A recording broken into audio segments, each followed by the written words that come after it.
Wee! Hello, everybody. Mm, Happy Sunday. It is weird streaming on a Sunday. Saturday afternoon rolled around and I was like, I should be doing something right now. I should be prepping for something.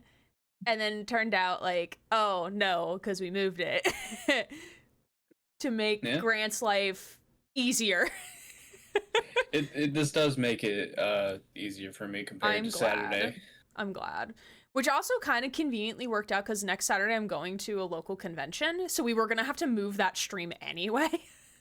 So this Oh, actually works out. this is good. You not streaming yesterday was the reason why I played Hitman 3 for 3 hours. Don't lie. Don't lie. You played Hitman 3 for 8 hours and I have the receipts to back that up. Play it for 3 hours because you just wanted to be a bald man. 8, yeah, 3 hours, Susie. Yeah, no. That's not true. That is not true. Fair enough. I mean, who wouldn't want to be a bald man for 8 hours? Am I right? I mean, I'm kind of close to being a bald man. I would just have to shave the top of my head, but like I kind of like the hair I got remaining. I Yeah. was in a voice call with Julie and I said, I am bald man, army Bald man. army. For 3 of those hours. I love that. I've Oh, actually shit. never played a Hitman game, so I tried Hitman 1. We streamed that like a while ago and it stressed me the fuck out. So I yeah. was like, I don't know if I'm doing things right. And most likely not. And I'm probably gonna have to change the capture settings on this because I don't want it to be like, you don't deserve high quality. I'm sorry. You will see Sorry. through the pixels. Oh god, why is it not wanting to share? That's so weird. Yeah, it's good. It's doing the twirl of the Oh, there it cubes. is. Here we There we are. go. I can now see some of the pixels. Pickles. The Pickles. pickles. Hi, Mary. Hi, Anna. Hi, Mary. Hi, Susie. Hi, Julie. And whoever else came in. I think Combat came in. And of course, Grant is here as well. Yeah. Gotta lurk immediately due to sister call. No worries. Combat, take that sister call. Also, thank you for the gifted subs to RK800 Rybot. And again, thank you for the gift sub to Grant. Yeah, thanks, Susie. I wasn't expecting to get a sub, so I was kind of surprised whenever I got an email and then Gray was like, "Hey, you got a sub." Look at that. I And was like, Julie, "Is thank you that what for the Where? 34 months of being subscribed to the channel. I appreciate that as well. I love 2 and 3. 1 is a slog. Now I know what I can play. Fair, valid. That's why y'all told me. I remember that. Of like 1 is like the worst because in 2 and 3 they definitely improved like the quality of life and mechanics.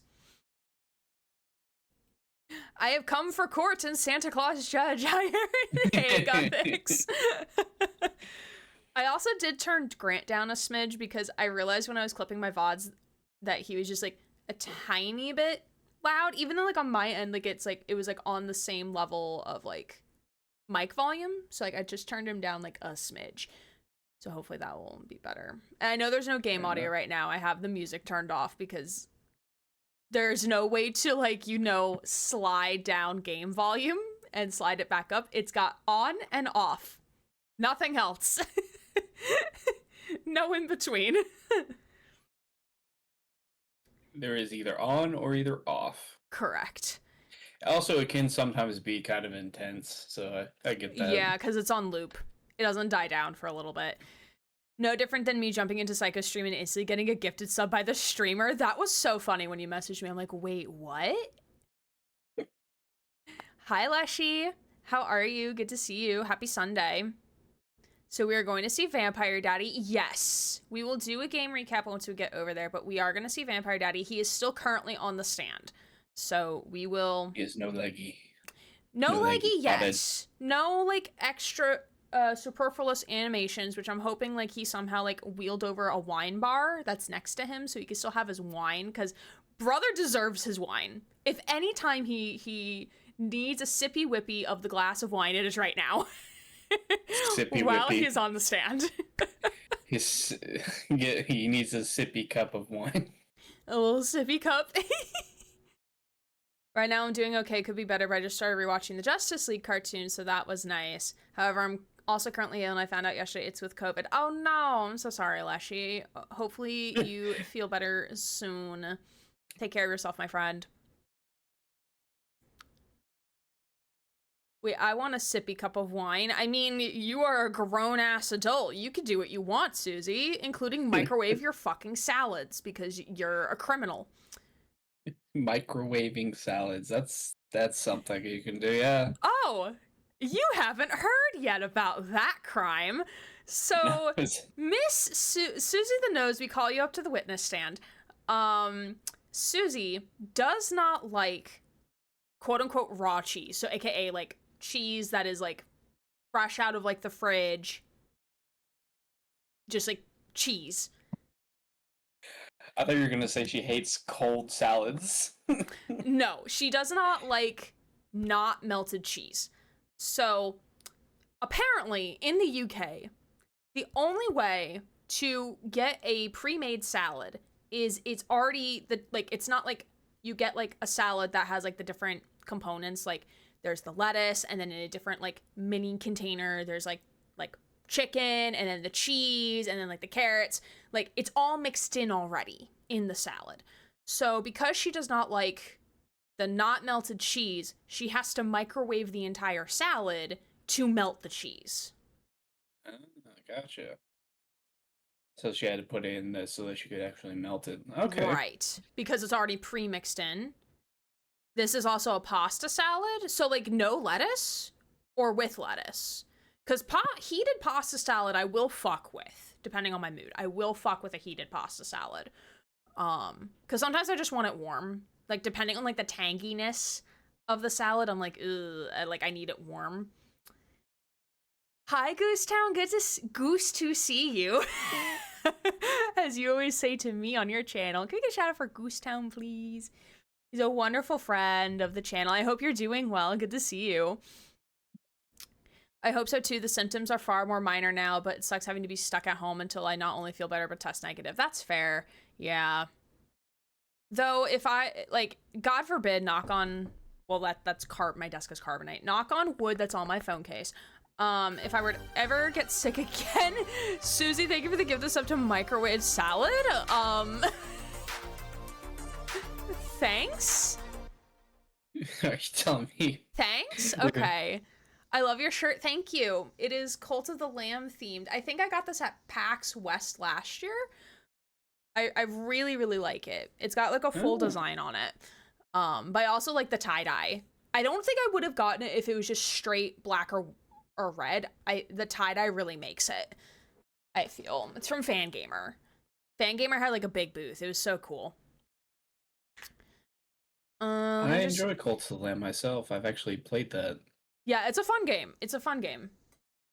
I think the studio is supposed to have some sort of, like, announcement about that eventually, if they haven't already. I think so. I think the death of their music composer probably put wrenches into their plans, because if they were going to put out, like, a new update of any sort, they would either have to get someone else to compose the music or reuse prior music for the game. Yeah.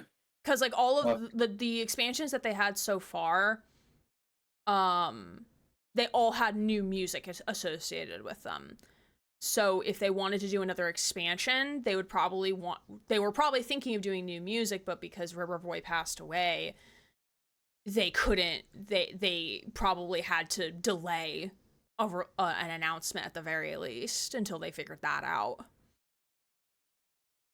Because who knows, like, maybe Riverboy was in the middle of writing the music and then passed away.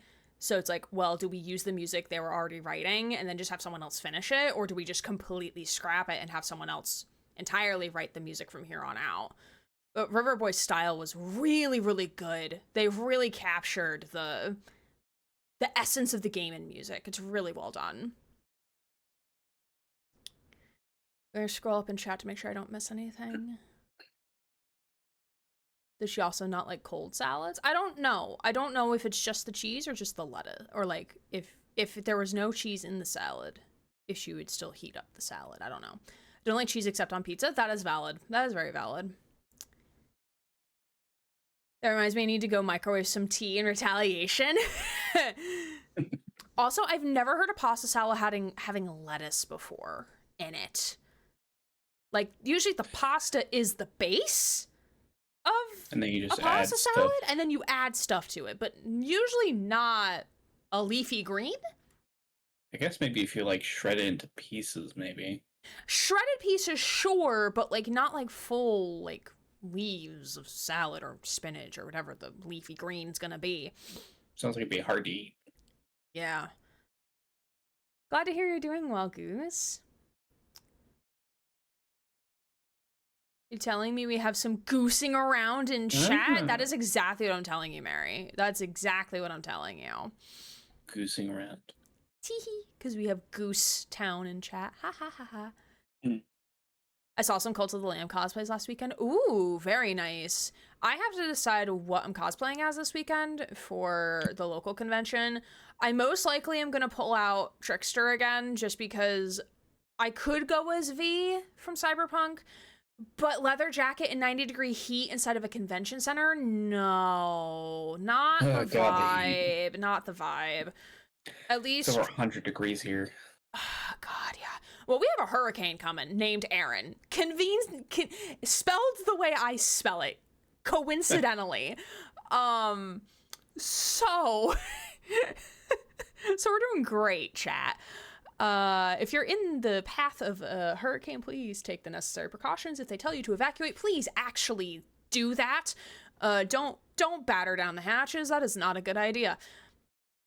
Yeah, I'm probably gonna do Trickster just because, one, I wanted to do a cosplay of Miles Morales from Spider-Man Miles Morales with one of his the outfit with the cat in the backpack, but I just did not have the brain space to like go sourcing all of the different pieces for it. So Trickster it is. And Trickster's jacket is lighter in comparison, and I wouldn't be wearing a shirt underneath it. I would just be wearing a binder. So it's like one less layer of clothing I would have to wear.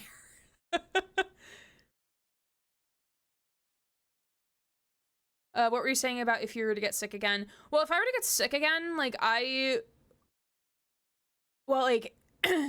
if it's like the COVID, like I also have to see like my work's regulations about like COVID testing. Like, oh, do you have to stay home until you test negative, or do you just come back when you feel better? I don't know what the university's rules are anymore.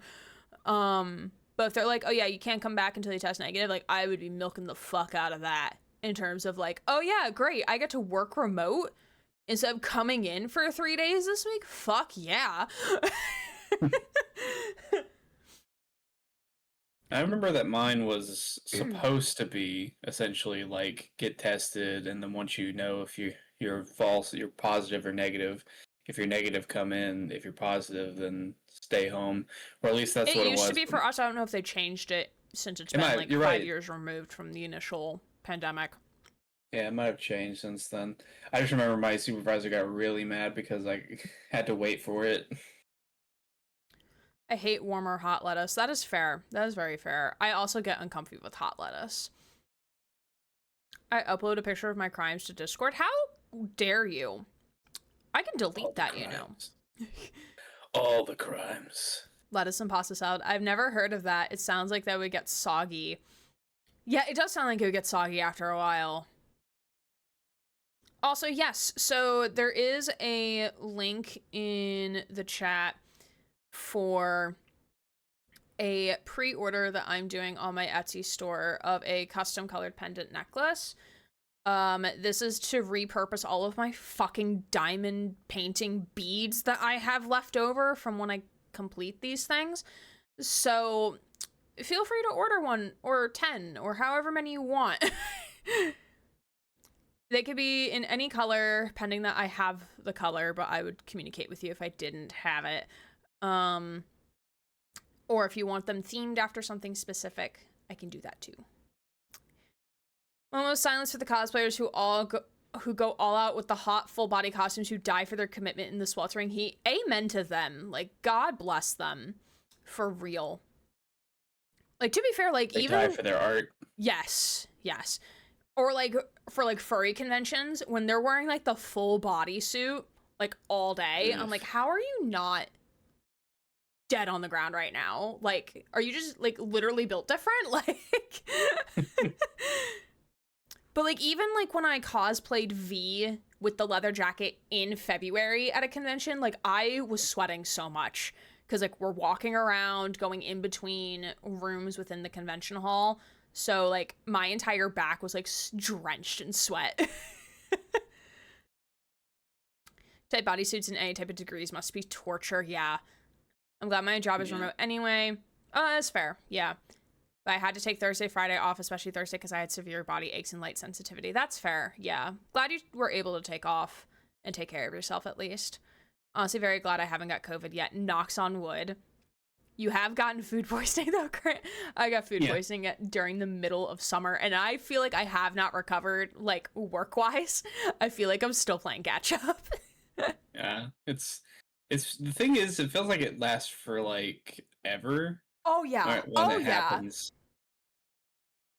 Like, I don't think I felt normal until about at least a week and a half later. Yeah. And definitely, like, not to be TMI, but, like, my bowel movements were not regular until, like, a month later. Because, like, I've been taking probiotics because it makes me more regular. Otherwise, I get constipated and don't go for, like, days, which is not supposed to happen. Right. So, because, like, when you're sick with, like, food poisoning, it strips everything from, like, the stomach and all the good bacteria. So basically I was starting over from ground zero with like reestablishing like the culture of good bacteria in my stomach. We're gonna have to rebuild this building, guys. I have to rebuild the house now. We just fumigated that shit. Sorry to get TMI, but welcome. If your bowel movements aren't regular, there is a problem. I learned that 2 years ago from not my gynecologist, my gastro dude, GI guy, yeah, whatever the fuck his name is. Yeah, learn that from him. My cosplays and onesie certainly make me overheated at cons. That's fair. Yeah, I did debate like maybe just going in like a fandom shirt, but I'm like, but I have so many fandoms. Like, which one do I want to portray the most? And to be fair, the last time I cosplayed Trickster at a convention which was back in February, like I had like a decent amount of people come up to me like, "Oh my god, are you Trickster from Dead by Daylight? Can I get a picture?" And I'm like, "Absolutely, you can." And that's like when my coworker / friend like sprayed my head with like purple hairspray. So I have like a little bit left over, so I'll probably just like spritz whatever is left on my hair and just call it a day. I think if I wanted to cosplay, I'd probably cosplay like some TTRPG character that I made that I really enjoy. Yeah. So no one would have no idea what character I was. Right. But people could still be like, "Oh my god, like I love your outfit." That's true. Like, I mean, that like is true. that's what kind of like Ren Fair is like, right? Because like, unless if it's like if you're showing up as like Amicia from Plague Tale, who's like set in the Renaissance period, who's wearing like Renaissance clothes, like, yeah, most of the time I would imagine like people at Ren Fairs are like dressing up like of the style, not necessarily like cosplaying a character, most likely like a character from like media, I should say, from my understanding. I've never been to a Ren Fair. I could just be like completely bullshitting it right now and I would not know. The character I have in mind, they'd probably be like, "Are you somebody from Mouse Detective?" Hi, Crispin. How are you? Good to see you.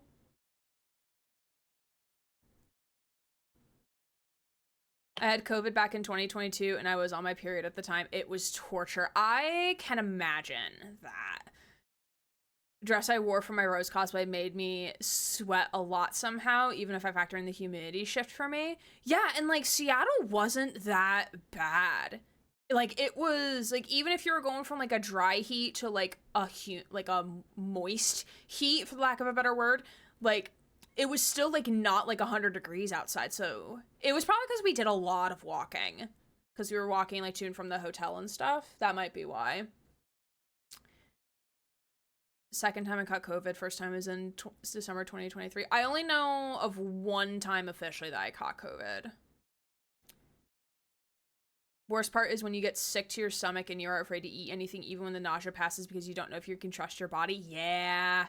And like also like not wanting to eat. Because like when I was like sick with the stomach flu back in late June, I knew I had to eat, but I just did not want to. I just wanted to sleep.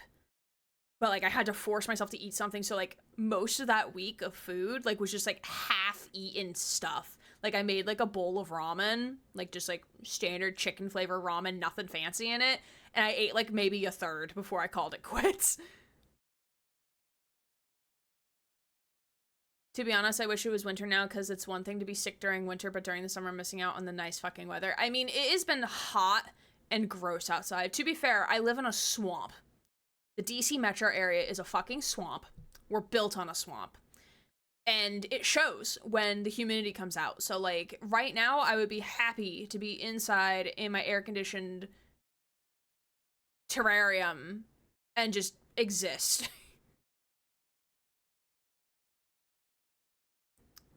Not gonna lie, I don't think I ever fully recovered from mono back in 2023. I don't think people recover really fully from COVID either. Like, everything changed after I got COVID. That's why I had to get ADHD medication, where I gained like 50 pounds. Not 50 pounds. Gained like 40 pounds after that. That was not fun. No.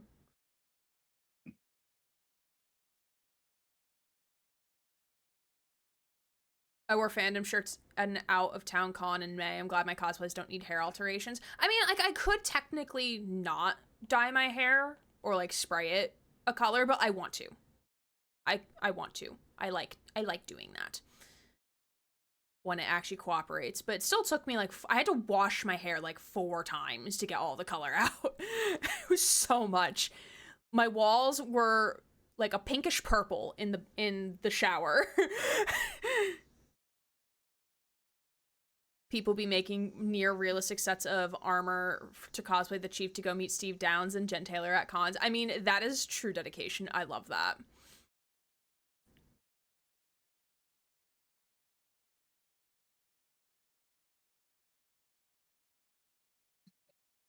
Walking with a backpack on my back didn't help. That is fair, yeah.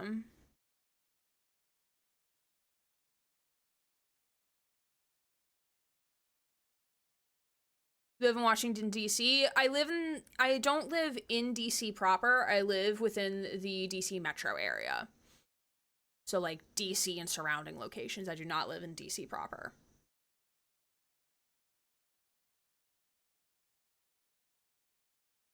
Can't wait for winter. Summer can go away ASAP. I've actually noticed that during summer, I've been waking up earlier because, like, the sun is a deadly laser. It wakes me up. But then in the winter, like, I don't want to get out of bed. So, like, right now, I'm, like, as much as I hate getting up at, like, 6:30 in the morning, if my body is like, all right, we're getting up now, I'm like, fuck, fine. I guess this is what we're doing. So, I'm, like, I'm enjoying it while I can, because I know getting my ass out of bed once we do, the time change is gonna suck. Like, I'm not gonna be able to get out of bed. I'm gonna have to talk to my therapist about, like, is there something that exists where it's like a timed light that I can put near my window to simulate daylight during the winter to convince my brain, like, oh, it's light outside, it's time to get up, because oh my god, the winter is so bad. It's so bad. Another streamer I watched got severely disabled from COVID. She needs a wheelchair now, for one. Yeah, COVID's affected a lot of different people in very different ways, because frankly, we just don't know a lot about it and people aren't taking it seriously, I feel.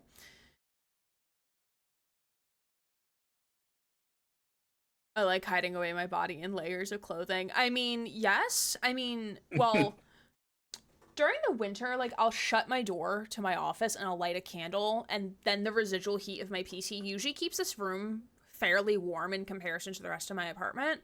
So, like, sometimes I can get away with wearing a t-shirt, because, like, sometimes I'm just tired of wearing hoodies and long sleeves. But I did place an order at a shop that is making pre-order K-pop Demon Hunter inspired clothes, and I did get some hoodies and long sleeve shirts from there, or like shirts as in like hoodies and like jackets and stuff, which I'm very excited for. It was a very kind of expensive purchase, but it's fine. It's fine. It's fine. It's fine. I miss wearing hoodies. I do have a lot of hoodies. Hoodies just feel comfy. Hoodies do feel comfy.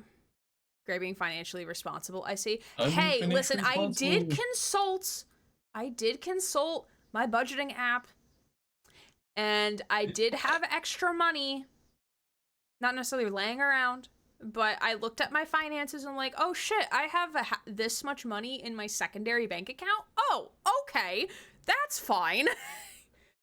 Because looks like we're spinning you on K-pop. Because I split my paycheck, or not like fully split it, but I have like a small subset of each paycheck goes into this like credit union bank account, mainly for like upkeep purposes, because like you need to deposit like at least X amount of money per month to not incur a fee for not depositing money. And I'm like, that's fucking weird, but okay, whatever, that's fine. So I initially started up because of that, but then because I've let it just sit there for so long, like, I'm like, oh shit, I have actually like a decent amount of money in here. So it is what it is. But yeah. A zombie Mario hoodie, that's cool. Yeah, I also ordered some like cosplay jackets from Insert Coin, so I'm excited for those to come in. One of them is a Commander Shepard inspired one, but not the one I initially wanted, which that one went back into stock the day after I placed that order, and I was big mad about it. But I do have some cosplay jackets coming. My goal this academic year is to get as close to closet cosplay as possible without anyone realizing I'm closet cosplaying.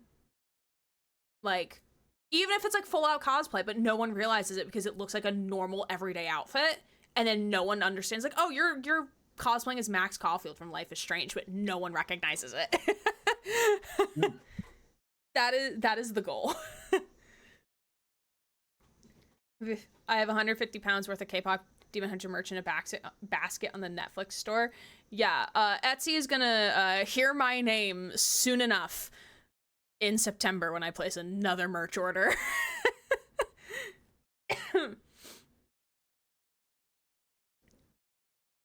Grateful I could switch my therapy appointment tomorrow to virtual. That's good.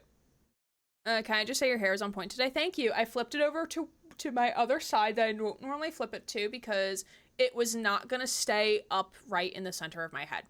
So we might flip it to the other side at some point. I'm just kind of like vibing. It kind of is giving like Femv from Cyberpunk, or Judy, actually, with the way it's cut and how it frames. I was thinking of Cyberpunk when looking at your hair.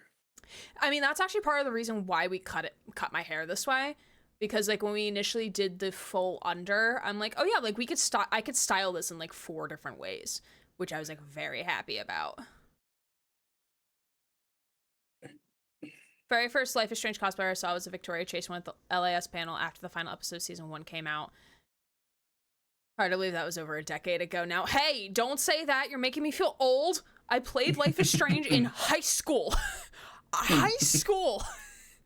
Played that in high school. Also, I my first ever cosplay was Chloe Price from Life is Strange 1. That was my first ever closet cosplay because I got as close to the character as I could with what I had available, because I couldn't buy, like, I didn't have money to like buy anything for a cosplay, so I was just like, these clothes are close enough. And then we had Geek Prom at my ex-partner's house, which was very fun. Instead of going to regular prom, that's what we did, because we're nerds, and one of my friends showed up as the puppet from Five Nights at Freddy's. Very good outfit. which basically was just a bodysuit with a mask, and it was great.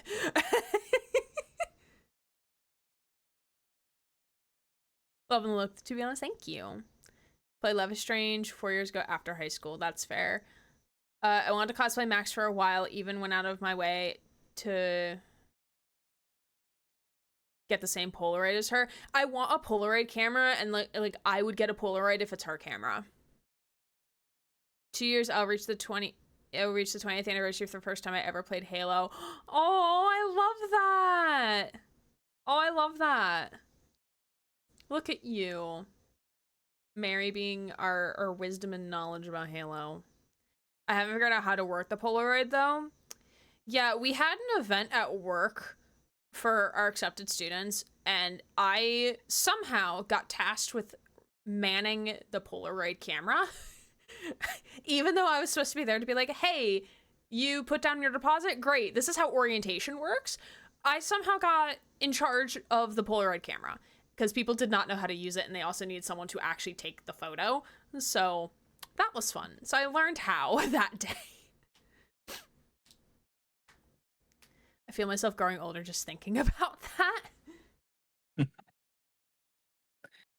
think the Polaroids require that you like dunk them in some type of solution in like a red room, right? Depends on the camera. Like, there's modern Polaroid cameras that don't need that because they're instant. Yeah. Gotcha. But like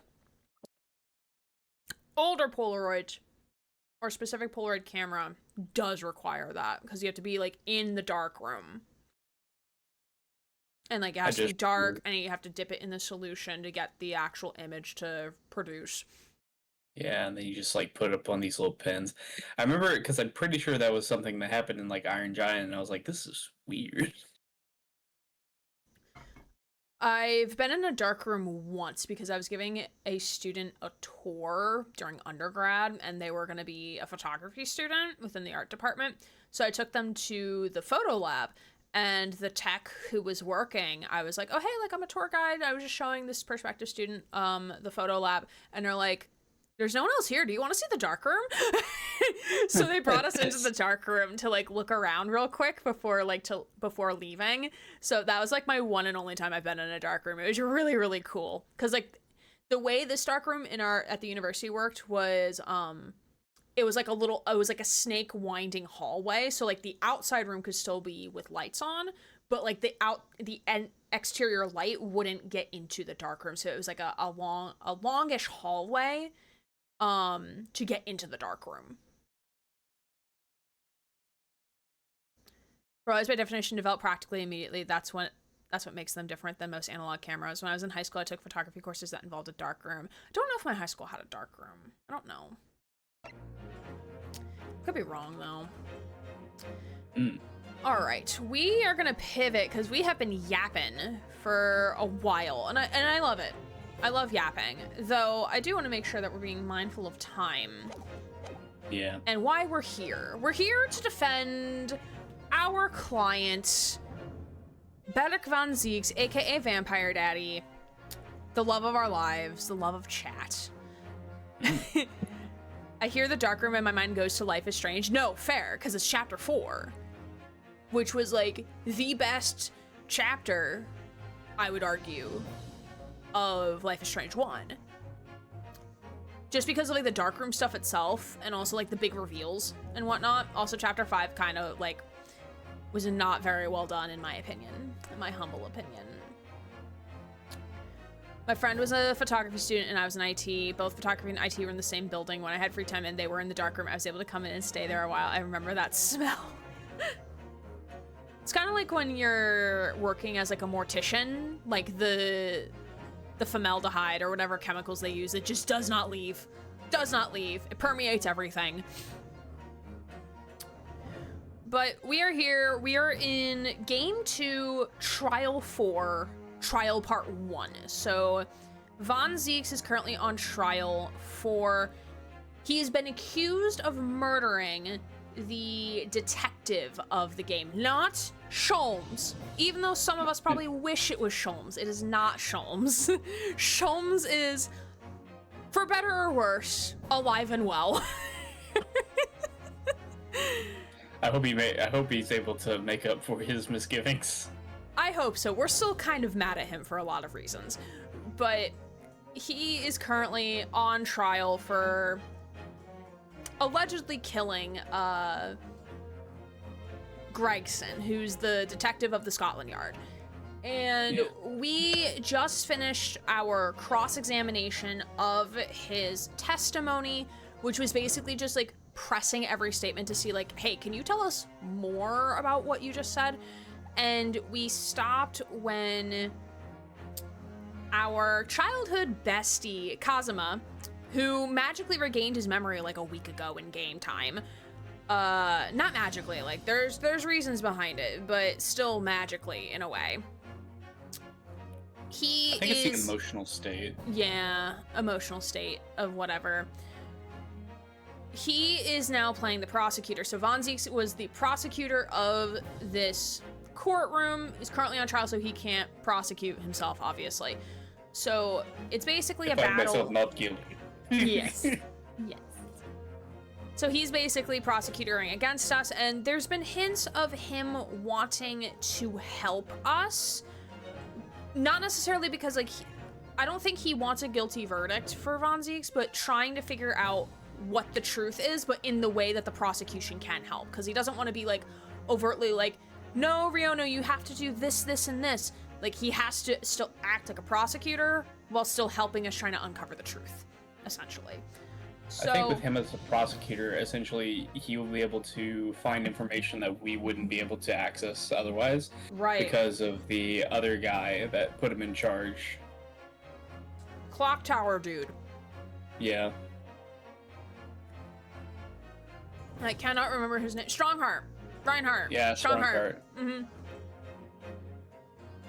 Let me double check, because I'm sure in the guide it pops up his name somewhere, surely. Incog, male Strongheart. Yes, yes. Yeah, Strongheart.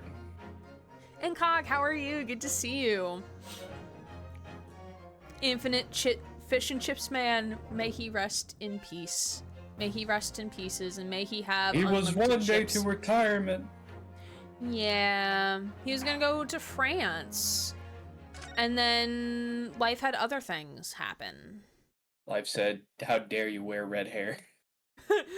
You mean, that was Sholmes who wore the red hair, because... Yeah, but he had a wig, remember? No, that... Oh, yeah, there was a wig found in the room. Yeah, because he was helping Sholmes with that, and he had the smart idea of just wearing a wig instead of real hair. Well, also because Gregson didn't have any hair on the top of his head. That is true. It would be very difficult. I wonder what he did with his, like, mustache. I don't know. Maybe he wore a mask? I don't know. Maybe. I don't work here. I mean, yes, I do actually work here, but, like, I'm terrible at my job, all right? You ask too much for me. Yeah, you ask it too much. I don't get paid enough for this. This is above my pay grade. Truly, the court has heard enough. I'm not bad. What about you? I see we're defending Husbando. Yes, we are defending Husbando, and I really hope he gives us a leggy. Or wine. Either one. I'll take those as payment. Wine leggy. Pour his wine over leggy. Sir, that's a waste. That's a waste of wine. We're doing good. I'm a little stressed about work right now. We're going into peak. So it is the dawn of the final week. The final week being classes start next Monday. And a good chunk of our students are not registered for classes. Woo! Yay! Amazing. Huh? Yeah, it's great. Everything's fine. Everything is okay. Which does bring up a really good point of the schedule. So tomorrow night, instead of playing Dead Take, we're going to play Beyond Two Souls. I am technically remote on Wednesday for orientation. However, because that is orientation day, I don't know if I'm going to have the brain capacity to stream after that. So potential stream, maybe, don't know. But I'm not putting it on the calendar because I don't want to like feel pressured to stream if I'm not in the mood to. But then next Sunday we'll be back with Great Ace Attorney Chronicles, and then on the following Monday, so not tomorrow, the next Monday, we will be playing Dead Take at a later time because we're going to take that game in chunks because I get scared too fast. So I can't play it for long durations of time. I share your excitement. Help me. Help me. We're down 3 actually 4. We're down 4 advisors because one of our advisors, his wife, gave birth to a baby girl, and so now he's out on paternity leave. So there's only 8 of us now. Yay! It's good that the dad got paternity. Oh yeah. They get paternity, and we do obviously maternity and paternity leave. I don't know how long his leave is, because I know my boss and my boss have done this when they, like, when boss had her child, and then when his wife had their child, they split their leave. So they took like the first half, or like most of their leave, like right when it happened, and then maybe like a month and a half later, they then took the other part of their paternity leave. Happy and healthy Bab. Yes, baby girl is happy and healthy. Mama is also healthy and in good position. So we're very happy. It's very, very fun.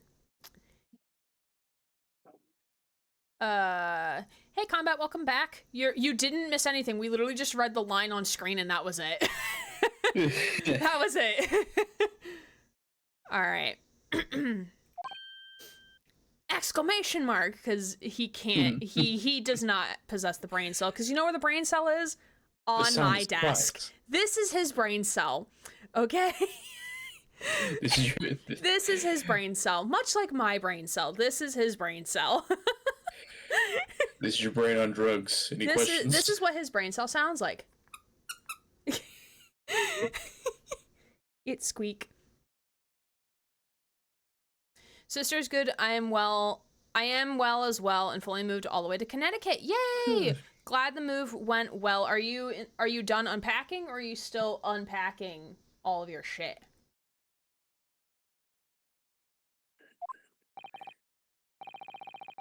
The cross-examination was clearly revealed. Watch him say nothing. He's either gonna say nothing or like, okay, Von Zieks did it. They're two options. Von Zieks is a little bitch. That the accused, Barrick Von Zieks, is lying on multiple fronts. Oh boy. Care to share with the class, sir? I bet on this what is gonna makes be you think that? witnesses. Oh, this is probably witness testimony now. What is that supposed to be? Sir! It means what it means! Riona really does not have the fucking brain cell. No brain cell. None exist here. Rinosuke's brain cell is barely functioning. Usually gets knocked out of him when he falls back and then face plants on the table. No, actually, Incog, that's actually very valid. Excuse me, Kazuma, that's our daddy. Yep, no brain cells detected. All unpacked, moved in the 14th, and we were fully unpacked and everything in the 15th today, the paperwork and shots, etc. Got it. Well, I'm glad it went well. I need to start looking around for like apartments, so when my lease actually ends next year, I'm ready and I already know where I want to move to. Let's go. With the hair lopsided. I missed that so much. The defendant does lie, you say? No, that's the judge still saying that. He's talking to about himself in the third person. Barry Von Zieks looks at his hands like, defendant lying? Me? Me? The defendant is lying, you say? In this testimony just now, he claims that he failed to notice the victim's body because the room was dark. And because it was in a corner? Yeah, in the unlit corner of the fucking room, sir.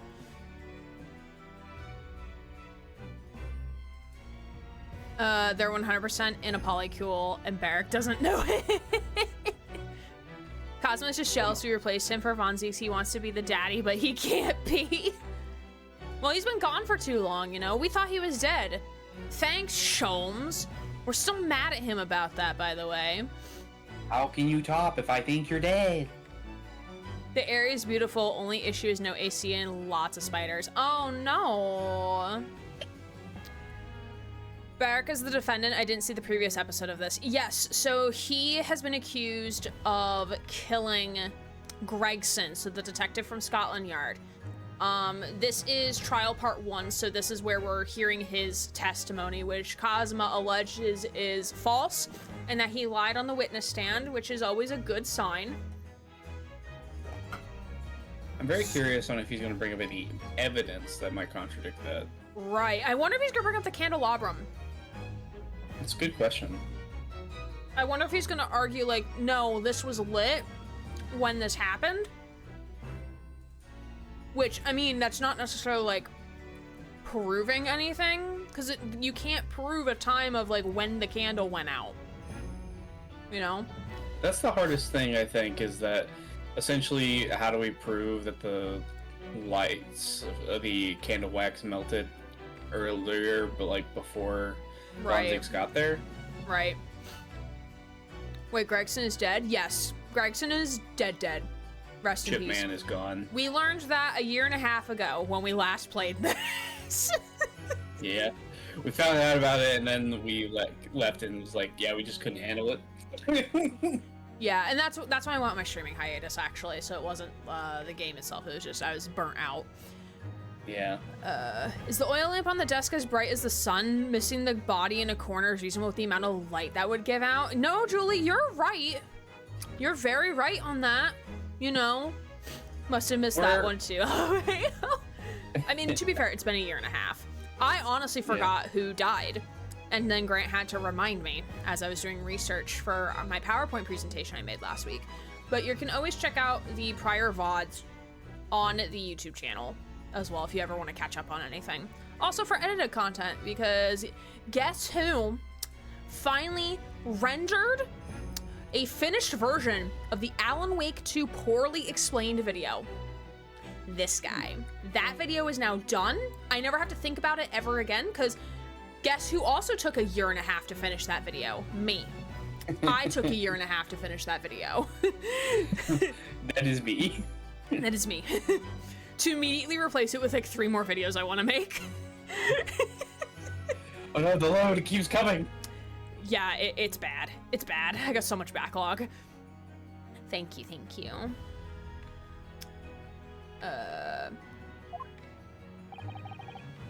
That's correct. No, that's impossible. How would you know that, sir? Because your mother's a little The bit. candelabrum, I fucking guessed it. He fucking As knew proven by this candelabrum. it. Sir? If we are the shooter, then that would mean that we shot that part, which means the light was still on the other two. Right, so then we would have to prove that we didn't shoot it. We're basing it off the assumption that we are the shooter. Right. How does that prove anything? I have questions, sir. Excuse me? If you examine the tip of the long candle, you see it has been blown off by a powerful impact. Yes?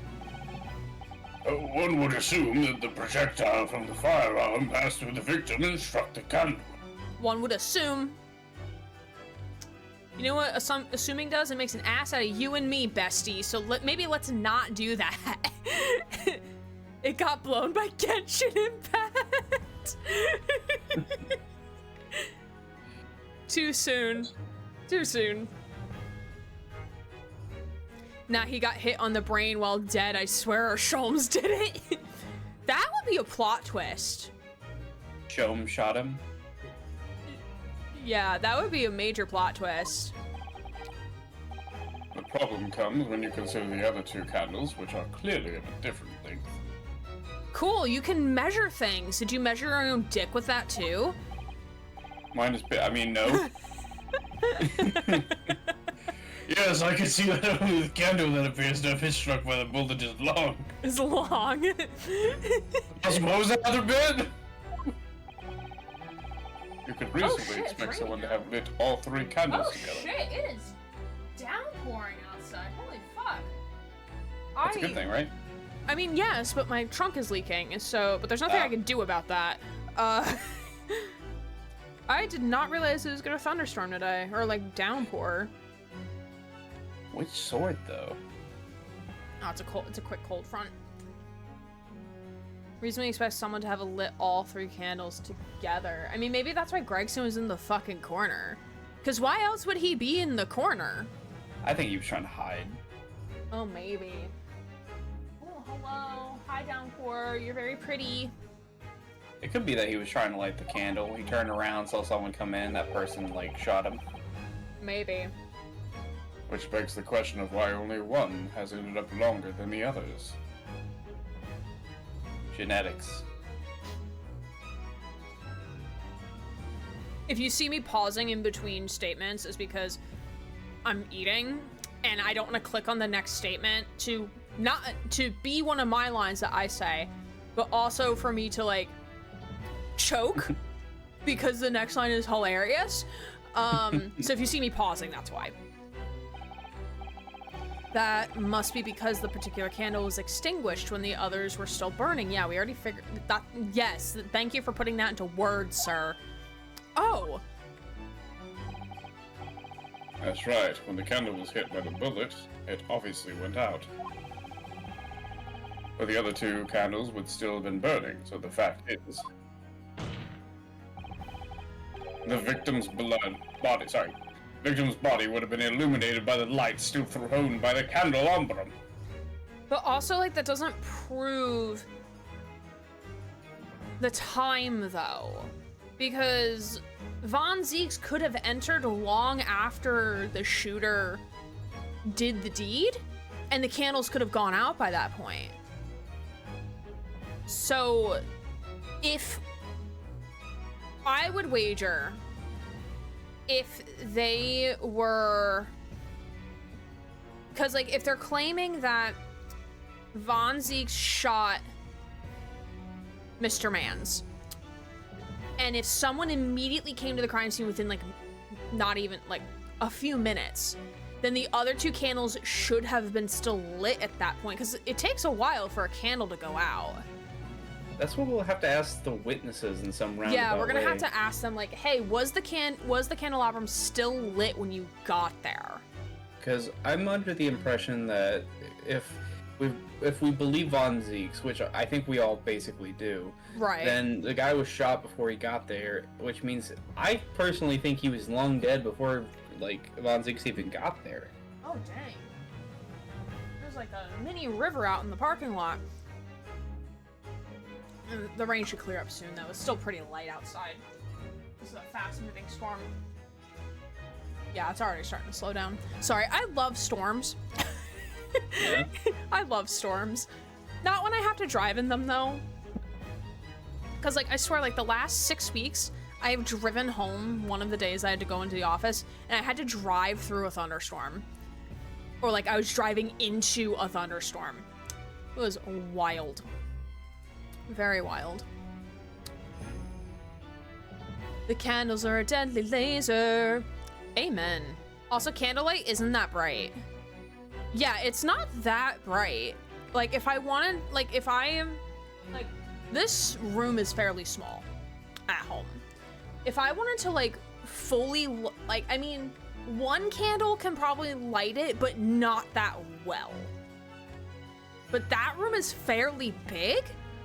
And in a corner, so like where I usually put candles in this office is like kind of in a central spot, so it would light more of the room. But like when it's when it's near a wall in a corner, it's not gonna light much. And candles are a luxury. I would imagine so for this time period that candles are a luxury, right? I mean, you have to pay taxes based off how many windows you have. I don't know. Yeah. It's hard to know. Anything. Well, I mean, honestly, anything is a luxury at this point in life. Candle, maybe. At this point in time, anything is a luxury. Yeah. Living is a luxury. Money is a luxury. Having money is a luxury. Yeah. That's just the state of the world we're in right now. Yay! Amazing. Everything's fine. The shooter could have blew them out and they were old candles? I mean, maybe. That wouldn't explain the fact that they were burned to the fun size. Fun size. It was also direct place. Yeah.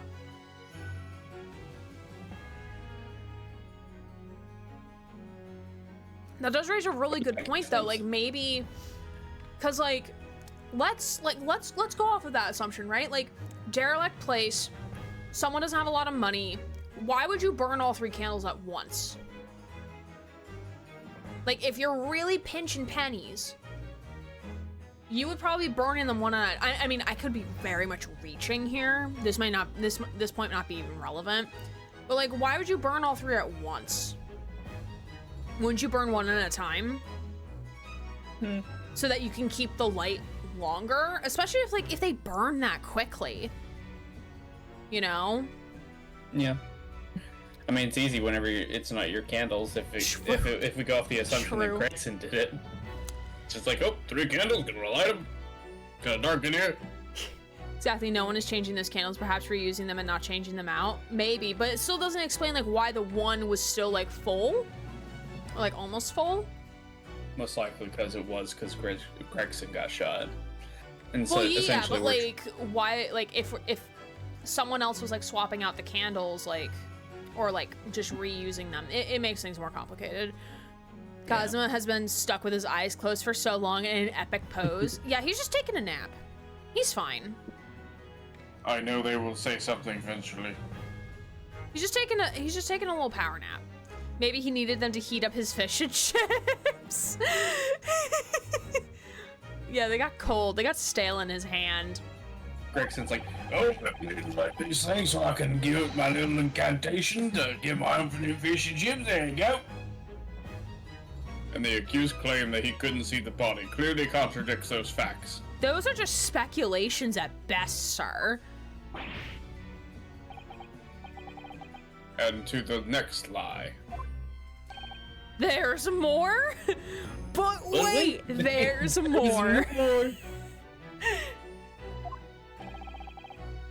The accused also claims never to have visited the scene of the crime before. Oh god, are we gonna have receipts of like Von Zieks having been there before? good question. That's true. In that almost empty room, the police discovered something very unusual. Oh, Is your you mean gun- so like something was staged at the crime scene, sir? A board covered from top to bottom in police documents and the newspaper. Who's to say that's his? Who's to say that's his, though? That could have been Gregson if Gregson was like frequenting this place pretty frequent. Picture of him next to like a newspaper with This a date is and mine. time. That This just is says, my like, board. No one touches my board. It's like Sheldon for Big Bang Theory. Zeeks Like, this is my property board. only. No one touches my board. This is such a stretch. Yeah, stretched as much as the scroll that Cosmo's hold on to right now. Yes, that's right. We saw it too. I don't even think we have it in the record, I actually. don't think so either. It goes without saying that the contents of the police documents couldn't be divulged. However, they included a number of reports from various historical cases. Mr. Fantastic is jealous at this stretch. The oldest of which was from 10 years ago. That doesn't necessarily mean anything, but okay. 10 years ago. This is starting to sound familiar. Yeah, no shit. What if it Rio was- no.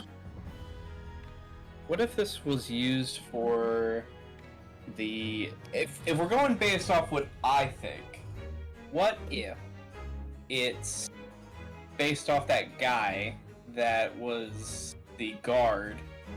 Oh, Daly? Yeah. The mission guy? And- yeah. Mhm. And that's why Gregson came there, because he was found out about him and he was wanting to talk to him about that case. And that's whenever he got cornered by whoever killed the other guy. And this is essentially them trying to get rid, after they got rid of that guy, killed Gregson, blaming it on Von Zieks, and trying to tie it up all in a loose... Tie up all the and- loose ends so no Yeah. one finds out what happens.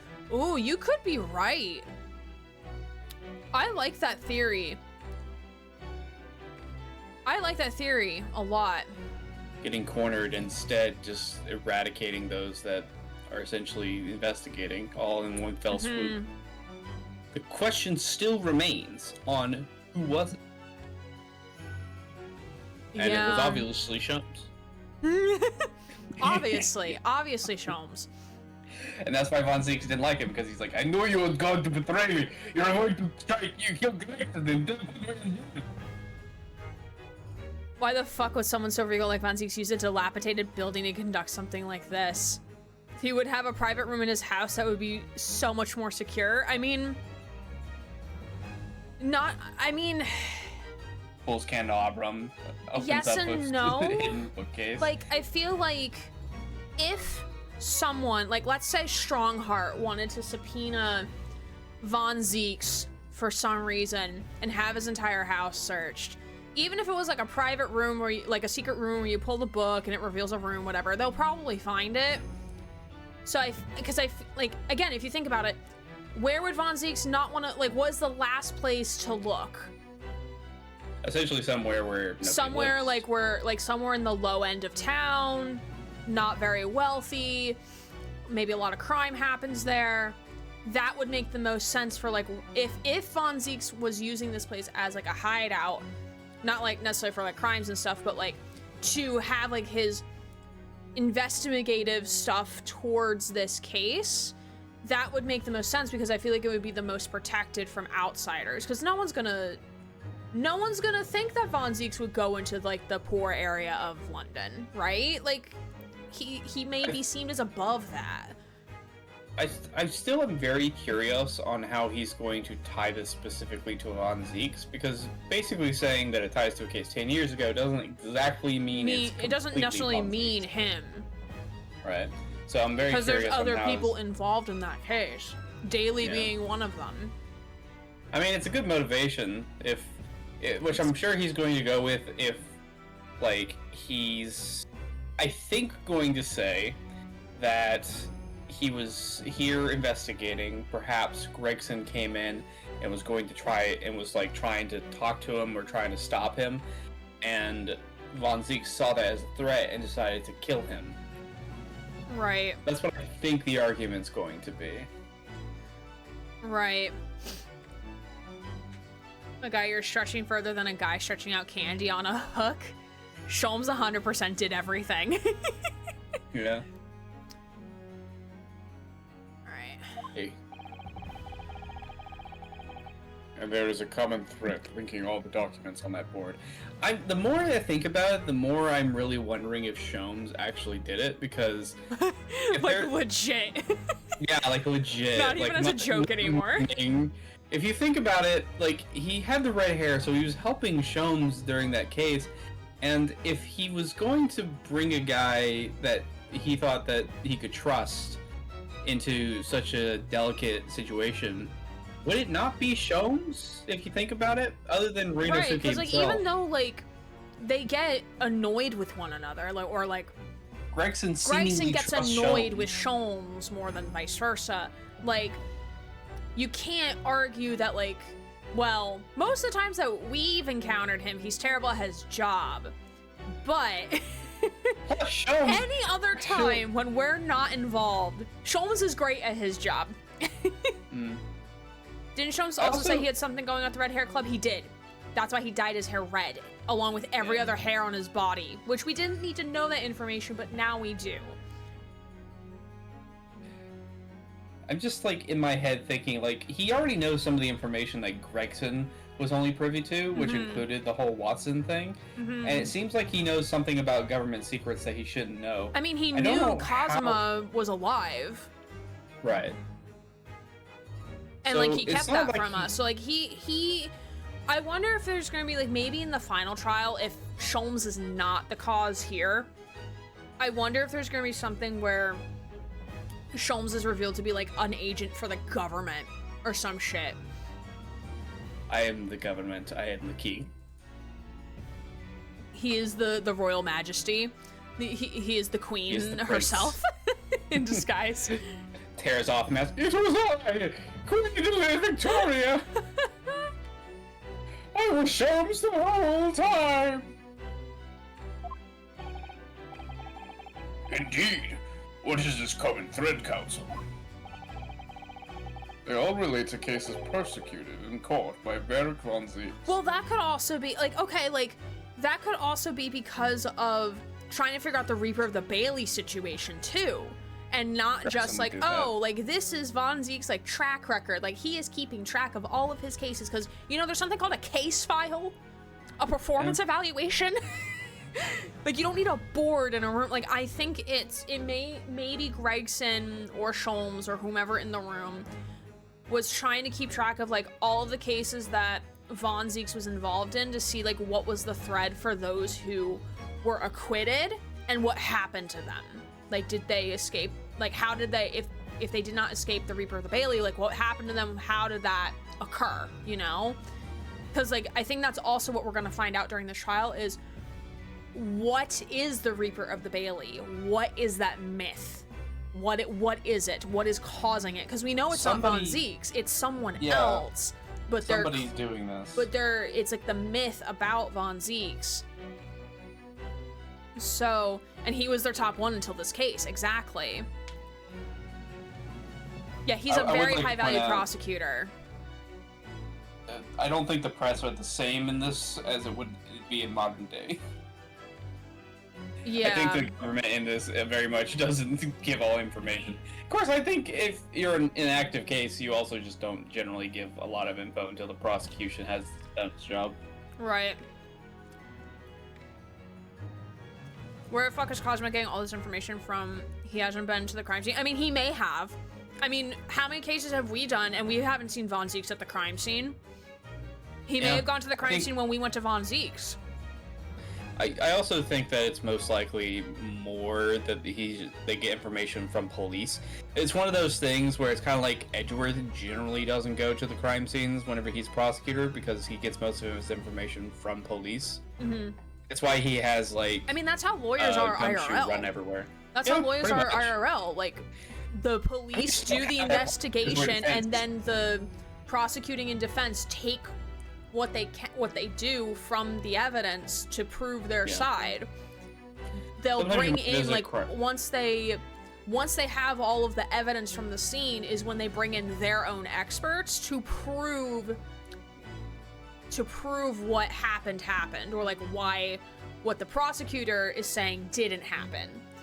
I watched a lot of live trial coverage.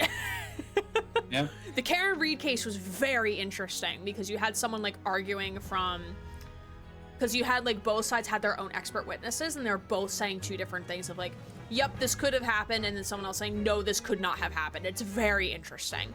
But long story short, the actual people presenting the case are usually never at the crime scene because at that point there is no lawyer. The lawyers aren't involved yet at that point.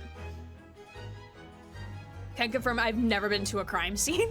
Don't you also work in like insurance fraud or something? Yeah. I mean, that does make sense. Yeah, I know in the cases of like insurance fraud, like they just get their from the police reports, essentially. And I think the reason why we're usually going to crime scenes is because of two reasons. We have no resources, so we have no one to do that for us. Yeah. We don't have especially since in this alternate world, it's a bit different compared to our modern day where everyone's supposed to have all the information.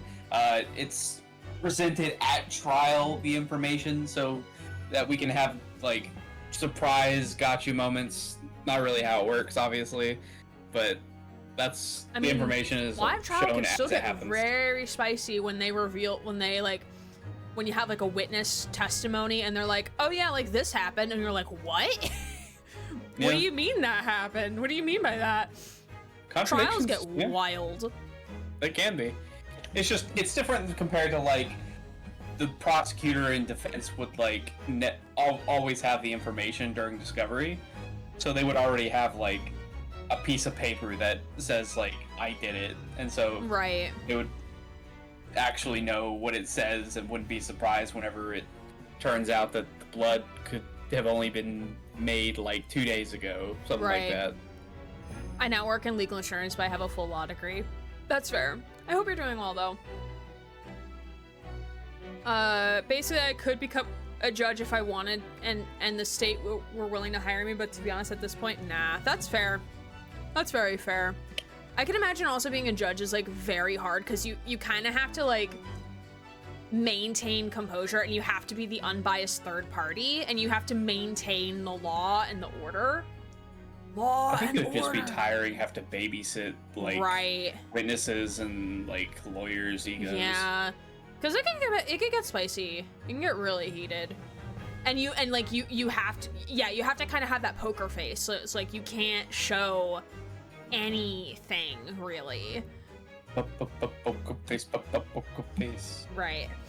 I mean, my favorite law YouTuber, like, she's got comments, like, all the time saying, oh my god, you should be a judge because, like, you have all this experience. And she's like, no, like, I could not keep my mouth shut during the court period. Like, I can't. So she would basically be a judge.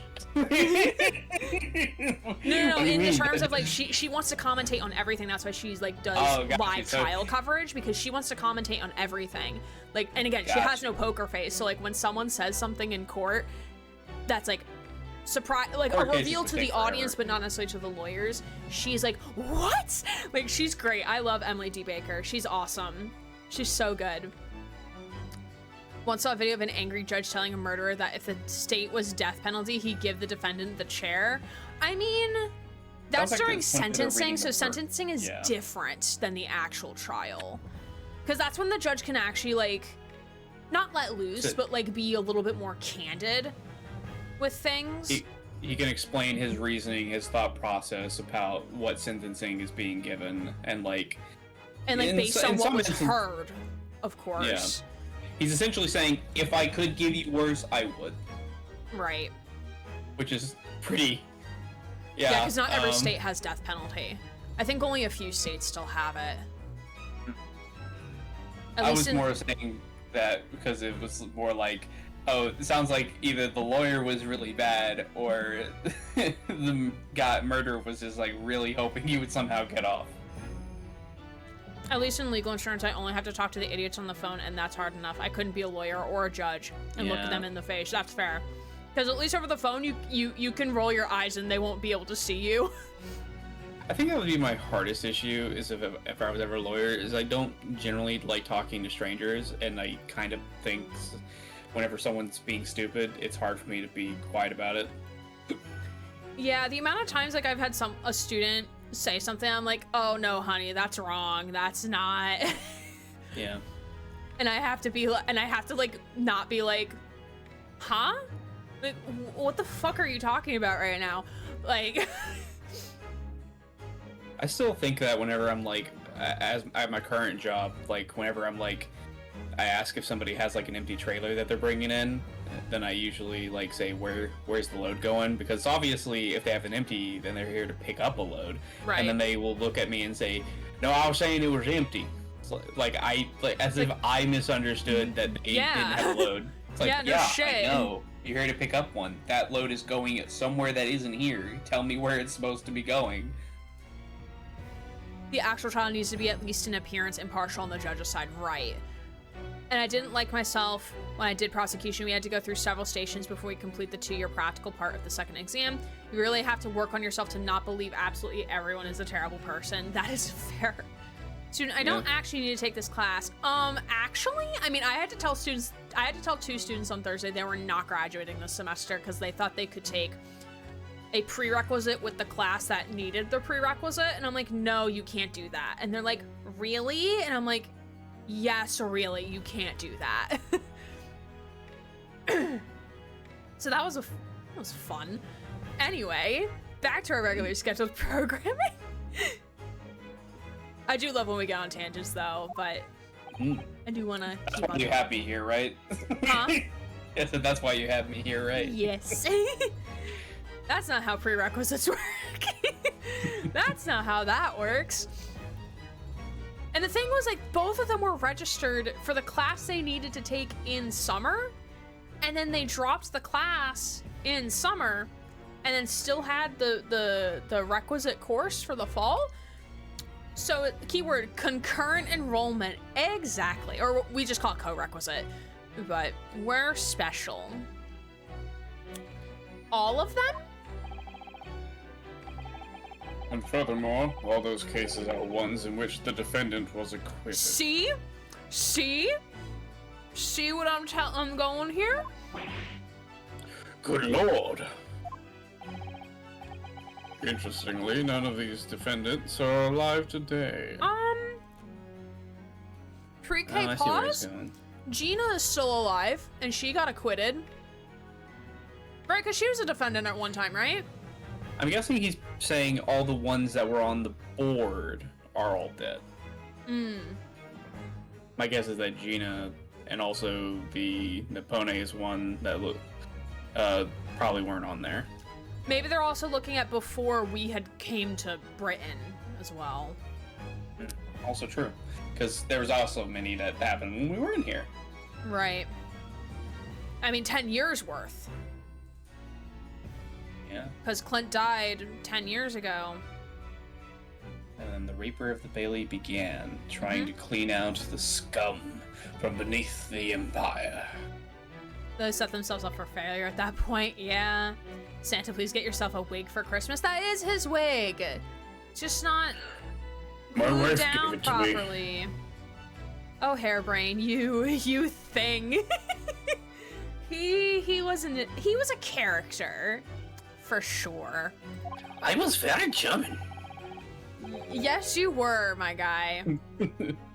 Because all of them had been sent to their graves by the Reaper. Okay, Cosma, I know Von Zieks looks like he could potentially have Grim Reaper vibes, but I promise he is a sweetie. He's daddy, so there's no. Not my Von Zieks. Not our Von Zieks. No, sir. Like, could this man kill? Look at this man. Could he kill somebody? I don't think so. I don't think so, sir. With Leggy.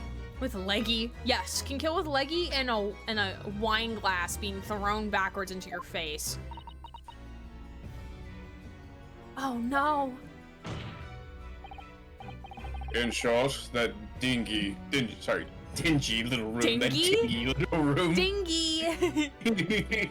The dingy little room is the Reaper's secret hideout and his base of operations. He's saying the Reaper and not Von Zieks. I think it's because Cosmo doesn't believe it's Von Zieks. He's just... Yeah, he's like trying to differentiate the two of them. Like he's not wanting to like actually like he doesn't want to say the Reaper equals Von Zieks. I think he's trying to separate them.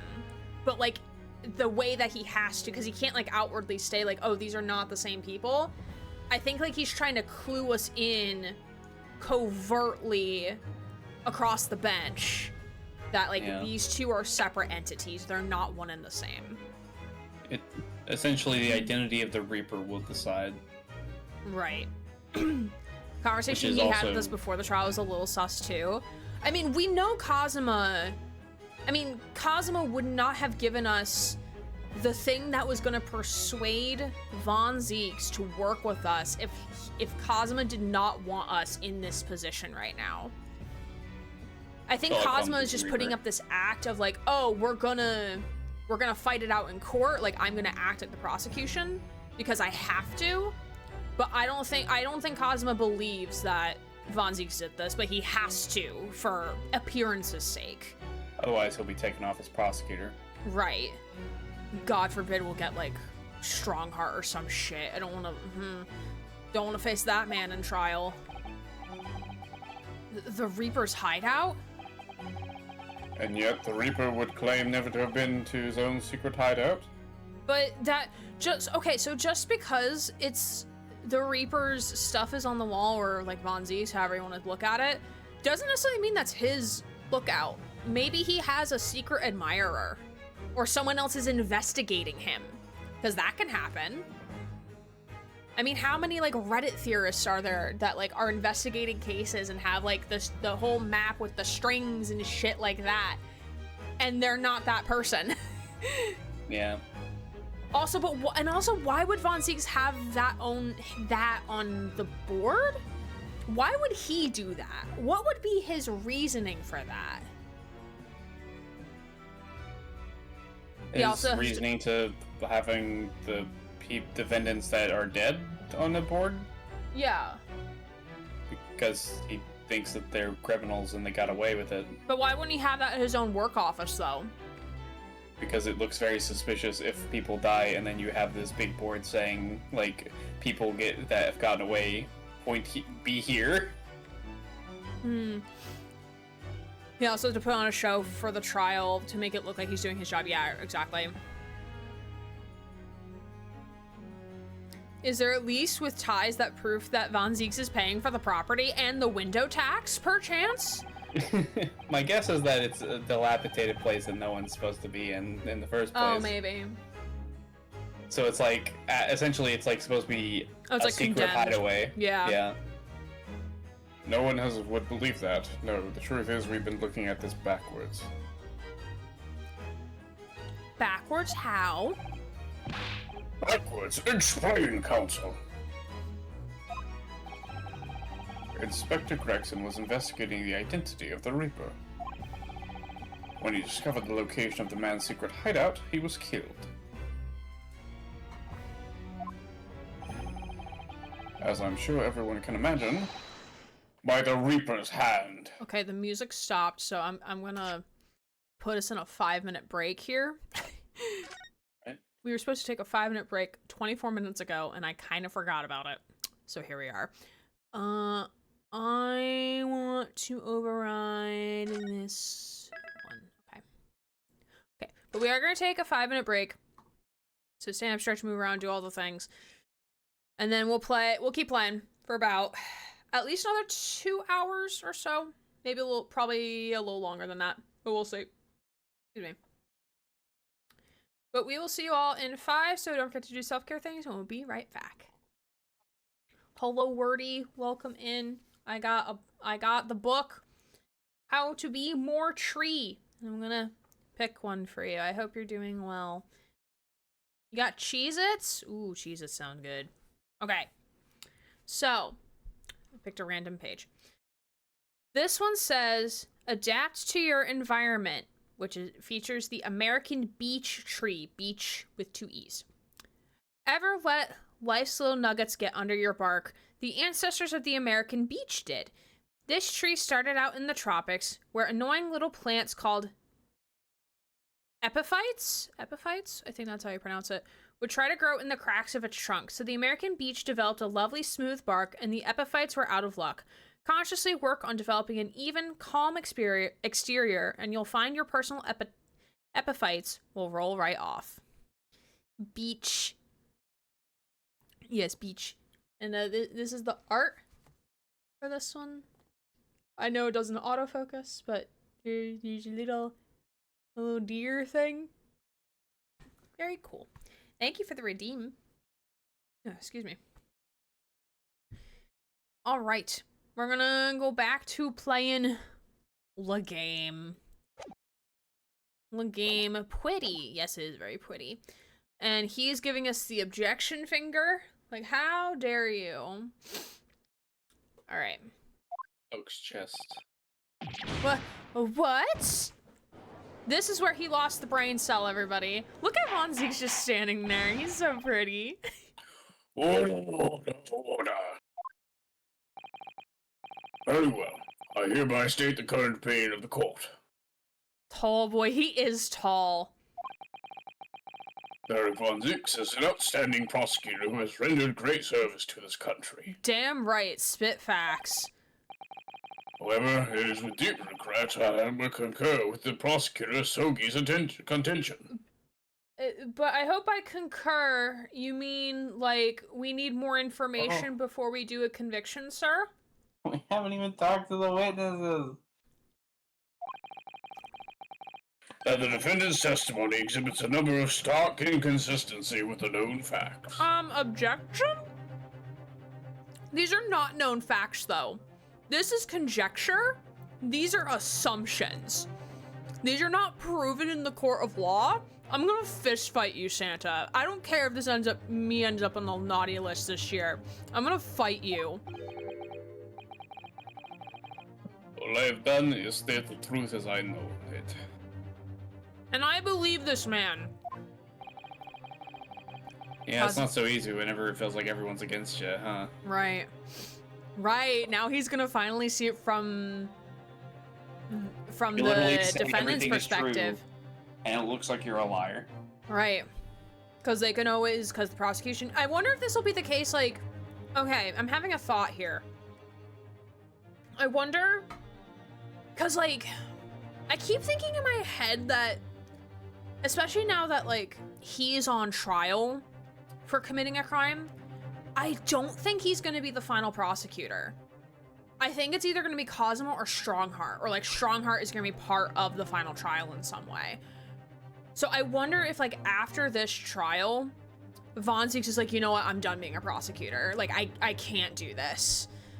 Even if, like, it's for the sake of my brother, like, I'm doing this to, like, keep my brother's legacy going or whatever the fuck. I mean, if you think about it, the reason why he's doing this is Because of his brother. Yeah. So if he finds out that essentially everything he's known to Was a lie? in prosecuting, he doesn't have that. He wouldn't have that drive anymore. So I think you're right. I think regardless of what happens in this case, we're either going to find out the truth or he's going to be put to jail. Regardless, I don't think he's going to be a prosecutor anymore. Right. Because, like, I think I said this last stream, but I don't think this is the case where we find out who the professor serial killer was. I think that's going to be part of the final case. But this is going to set up things for the final case. I think this trial is going to show, like, who is the actual cause of the Reaper of the Bailey, and set up more clues to lead to final trial. But I don't think this is going to be where we learn about who the actual professor killer was. I don't think we're going to learn that this trial. I think that's going to be last final trial. But I think regardless, I don't think Von Zieks is going to be the prosecutor for the final trial. I think it's going to be someone else. I'm kind of thinking Strongheart's gonna be the fucking judge. Oh, that would be fucking something. Because I don't know if that man is going to be fair. I don't think he's going to be unbiased. Because at least Santa is like he's kind of like as long as you present evidence to showcase your point, he's chill. He's willing to show every avenue of information. Strongheart, maybe not so much. Like, yeah. Cosmo's done a brilliant job as ever. He's drawing on his experience as a defense attorney to build his prosecution case, and it's formidable. Sir! Okay, Renazuka. Renazuka doesn't have the brain cell right now. That's my opinion. Just like my dick. Anyways. Counsel. You will submit to the board that you just show the court as evidence. Which, by the way, I think we were able to investigate the board, but, like, we weren't allowed to put it into evidence. Or, like, there was a guard there. I don't know if he let us see the board, but, like, we were there. We couldn't do anything with the board, even though I wanted to. I believe it to be fundamental to establishing the facts surrounding the Reaper's existence. That's fair.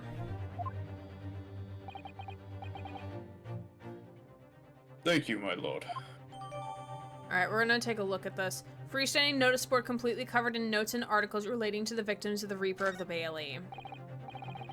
And now the prosecution would like to call a new witness to the stand. Thank you! Okay, finally witnesses, but for 4 witnesses, let's look at this record board.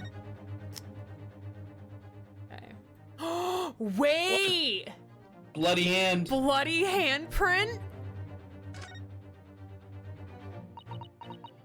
I'll voice both of them, that's fine.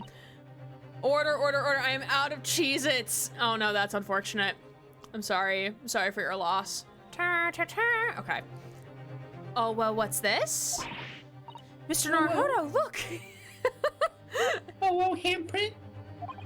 Oh, yes, it's a smudge of some kind. In fact, it looks just like a handprint. Maybe because it fucking is, you fucking idiot. I swear, he literally does not have the brain cell today. Thank you, Naruto. I would have never realized I never this was would have supposed to be a guessed. handprint. And the color. That's blood, isn't it? Oh, dear. Blood color. The How color disturbing. No, that's just tomato paste. That's just tomato juice. This is all the ketchup that Gregson had. for his fries and chips. relationships. Oh dear, how disturbing. Okay, a bloody handprint on the backside. So it must have been toppled over at some point, and then someone like smacked a hand there, because there's no way like you would have reached around to have your handprint there and show that prominently. Like it was placed there with force. So I wonder if that was pulled down and then it was put back upright to obscure that. Okay, nothing on the bottom. All right, let's actually look at the front of the board here. There are details of a whole raft of cases dating back years on here, aren't there? I imagine that once they enter this in the courtroom, Riono and Susato are like, hold on, Judge. We need like 10 minutes to look at this because like we were not allowed to look at this. So can we have like a 10-minute break, please? I just am thinking it's kind of funny to imagine that they just scooted this in and so they walked over to like look at the evidence. Yeah, that would've been funny. Why the sky? It looks like it made a sky. It must be a clue. I'm just Also, Von Zieks wear gloves. I mean, you can still make a handprint while wearing gloves, but like, is it like your hand would be, their glove would be covered.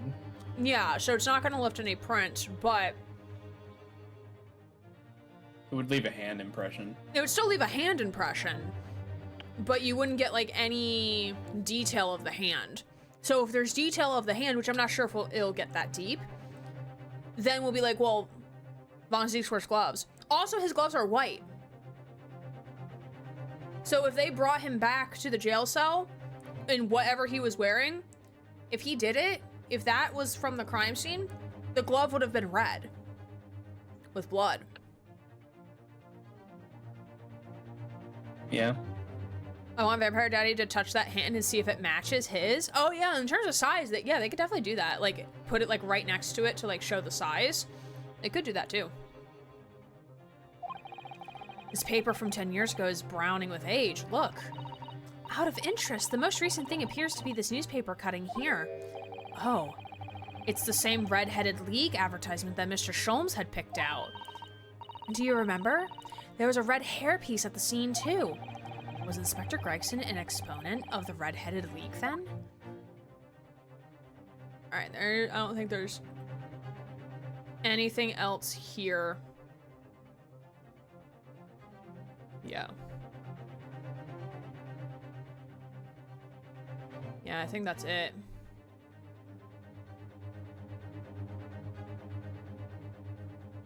It was Sholmes! I love that we all want it to be Sholmes. I think it's Gregson's handprint because I think he. Yeah, I think he fell. Like the board was placed down. Like the board was down on the ground, and like Gregson fell over onto it. But there would have been more blood marks on the floor then. If he had died, or like if he had gotten injured right there, I don't know.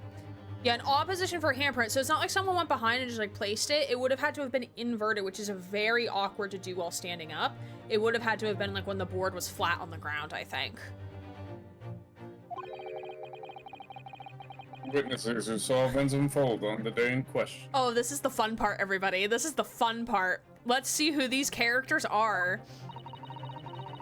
What voices shall we do today? Roll. We'll figure it out. We'll roll a d20.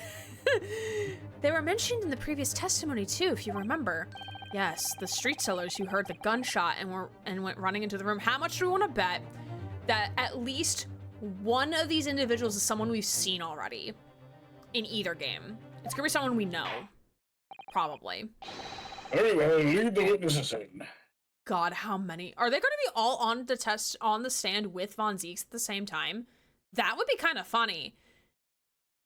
Because imagine Von Zieks being like, I don't remember this guy being here. Where are you exactly? You didn't come into the room. Please, a crazy cat lady. Well, they're street vendors, so probably someone selling things they should not be selling. Maybe someone selling cabbages. Who the fuck knows? My cabbages! I'll bet my M&M chocolate cookie on it. Okay. The defendant may stand down from the witness stand. Aw, boo. Zieks, can you like come sit on or on by the defendant table, please? It brings great joy and comfort. No, keep him. He's just decoration in the corner. It's like I guess I would like go when over Schultz to is the hanging corner from that and wall put it- switch. It would crush him. He's over his lap. I didn't see anything. Certainly, my lord. Look how gracious he is. I love this man. Galaxy Crab? Oh boy! The best time for a raid! Someone help me, I can't see! No witnesses. State your names, occupations for the court. Well, we did get a raid from Miss Courtney Olivia playing Detroit Become Human. Hello! Hello, friends! How What a are time to y'all? raid. What a good time for a raid. We just met our witnesses and we have to now come up with voices for them. So what a good time. I have one for the old man already. We already heard that one. Thank you for the follow, by the way. Yeah, complimentary squeak of Squeakums the rat. Also, Galaxy Crab, welcome on in, Miss Courtney Olivia. Thank you so much for the raid. How was Detroit Become Human? What were you all up to? I know it was Connor's activation day a few days ago. I missed those faces and was distracted by Livy's wonderful face. No, you are so valid. You're so valid. Normally I do a raid video, but because we have a guest here, I'm like, we'll just sit here and chat instead. But hi, my name's Aaron Gray, I use they, she pronouns. I'm a queer bi streamer here on Twitch, and tonight we're playing some Great Ace Attorney Chronicles with the lovely Grant, who's in the bottom left-hand corner of my screen. Who is helping me voice and also being a wonderful commentary partner because, oh boy, shit is wild. Shit is so wild. Blushes. It went well trying to get all the magazines this time. That's one of the achievements I have left. I have 2 achievements I need. The magazines and then everyone survives. Because surprisingly, I did not do that one, technically speaking. But that is a later gray problem. That's not a right now gray problem. One day though, one day I'll do it. When my computer actually likes me and wants to cooperate. But I appreciate you bringing your community on over here, Olivia. If you need to raid and run, please go take care of yourself. And if you're coming in on over on that raid, please make sure to do the same as well. But you're welcome to stick around and to lurk as we decide what the fuck we're doing with these witnesses. That's gonna be fun. Question. That's gonna be very fun.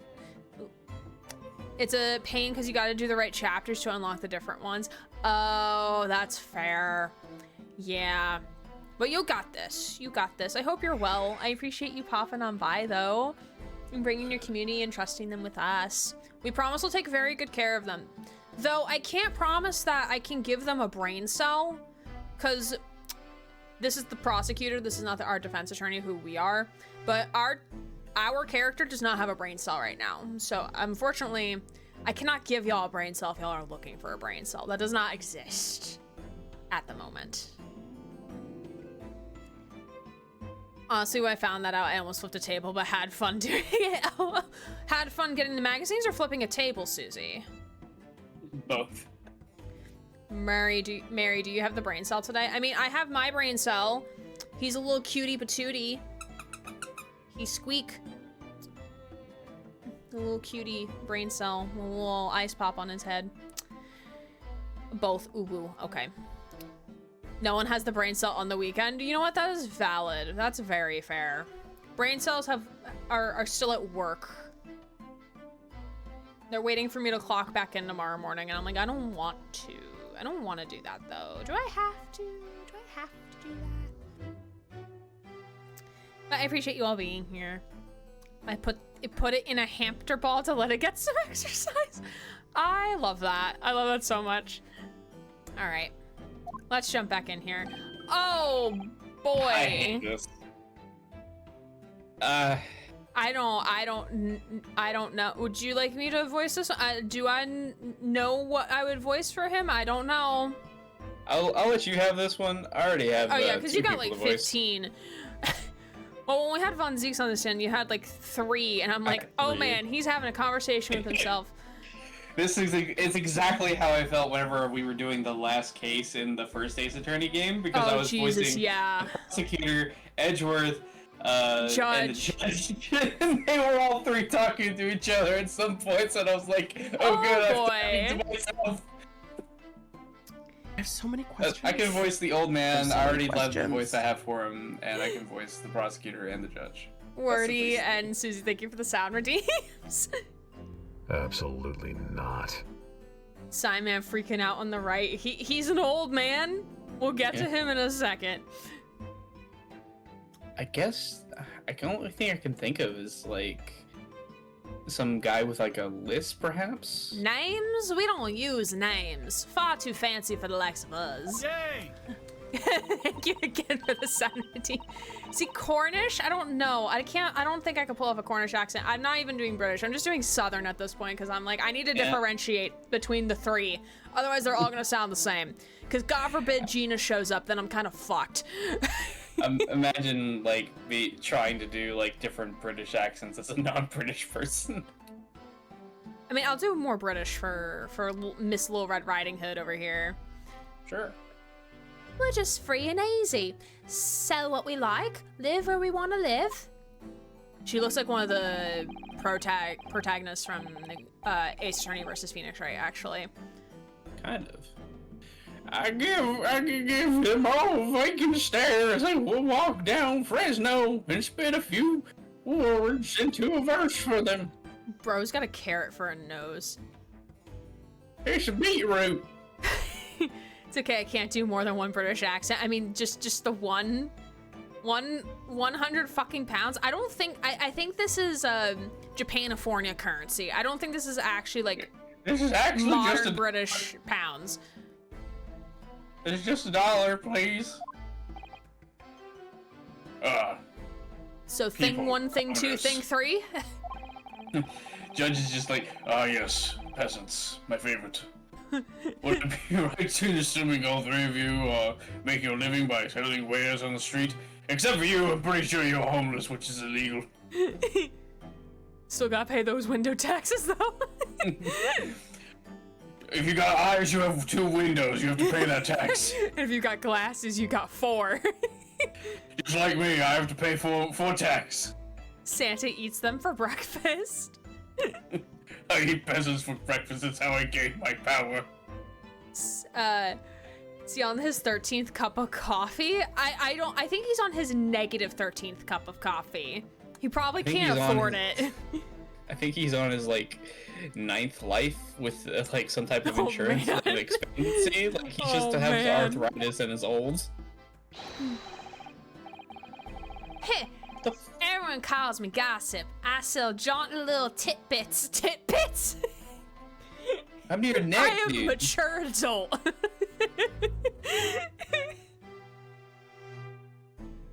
Is he having like autoerotic asphyxiation kinks or something? Like, why does he have that?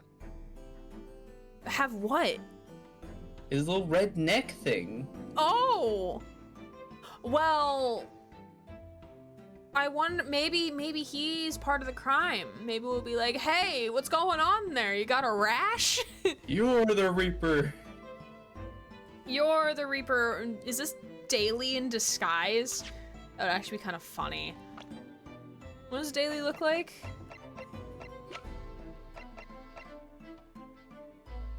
Me and the hair curls. I think he's the old man. Look at Cosmo. I love his like lopsided haircut he's got going on.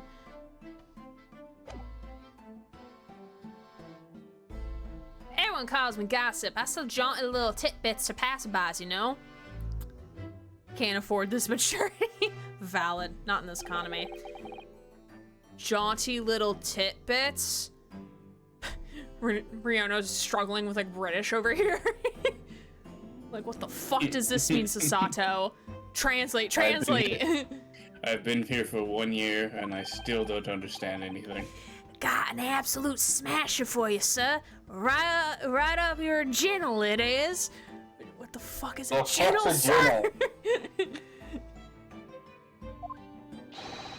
6 pence is the price, and not a penny less. Your lip is distracting me from your words. Wait, you're actually trying to sell it to me now? Sir, this is a court of law. We cannot be looking at those things right now, sir. Put your gentle away. Oh, come on, sir. Don't tell me you're not interested. I mean, I'm interested, but I don't want to pay it, though. I just want to see what it is. So we need a British translator for this man? That's what Susie and Incog are here for. Try the man. Give him the money and see what it is. High five. The dichotomy. I got you good there, didn't I? The fucking dichotomy. Oh my fucking god. Okay, but isn't Bruno poor too? Yes. That's why he's living in Sholmes's attic. With a half roommate of a child. A child. Pay the man, counsel. Oh my god, they are. You have more money than you, Judge. What do you mean I have to pay? Is this really gonna become evidence? Please let this become evidence into the record. I want to see what this gentle is, and I don't want to give you money. That's what poor people do. Pay for things. 6 pence. It's I have no more money after this. Counsel, I expect a raise. You won't regret it, sir. Now, got your listening ears on? Wait, it's not actually a thing? Paying him for information? We're paying him to testify? That's the court's job. Oh my god, what? Just between us, a young couple on Slate Street have just had twins.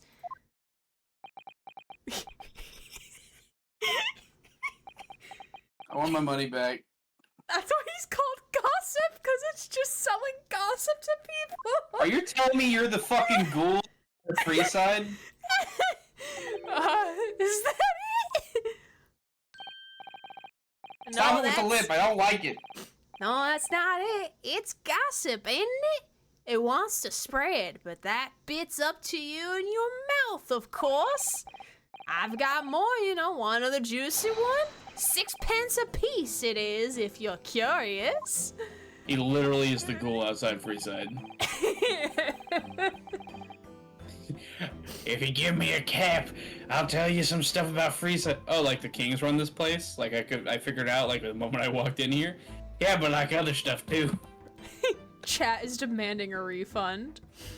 Want my money back with interest? 100% interest per second. Imagine if you could ask for refunds with interest. That's wow. No wonder he has a redneck. People strangle him when they find out he's a hack.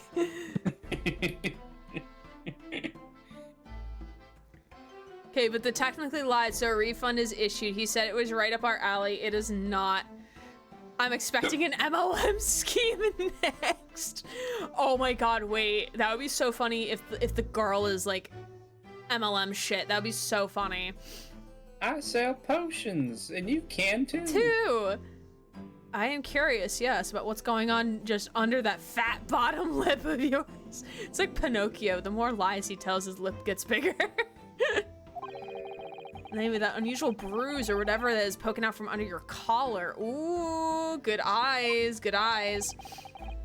What about the next witness then? What name do you go by and what do you sell? May, I'm Venus. But why am I making her southern? Holy shit, I'm sorry. May, I'm Venus. British, think British.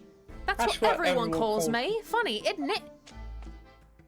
Oh, firecrackers. I sell these lovely little fireworks to all the local school kids.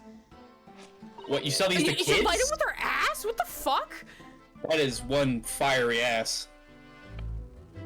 6 pence a piece? 6 pence a pop? What do you say? Well, that was a waste. You weren't exaggerating with little. Do they actually sell? To kids? Hell yeah. Oh yes, the second years can't get enough of my Venus firecrackers. Yeah. Especially when I tell them that if they get 100, they can blow up the school. What?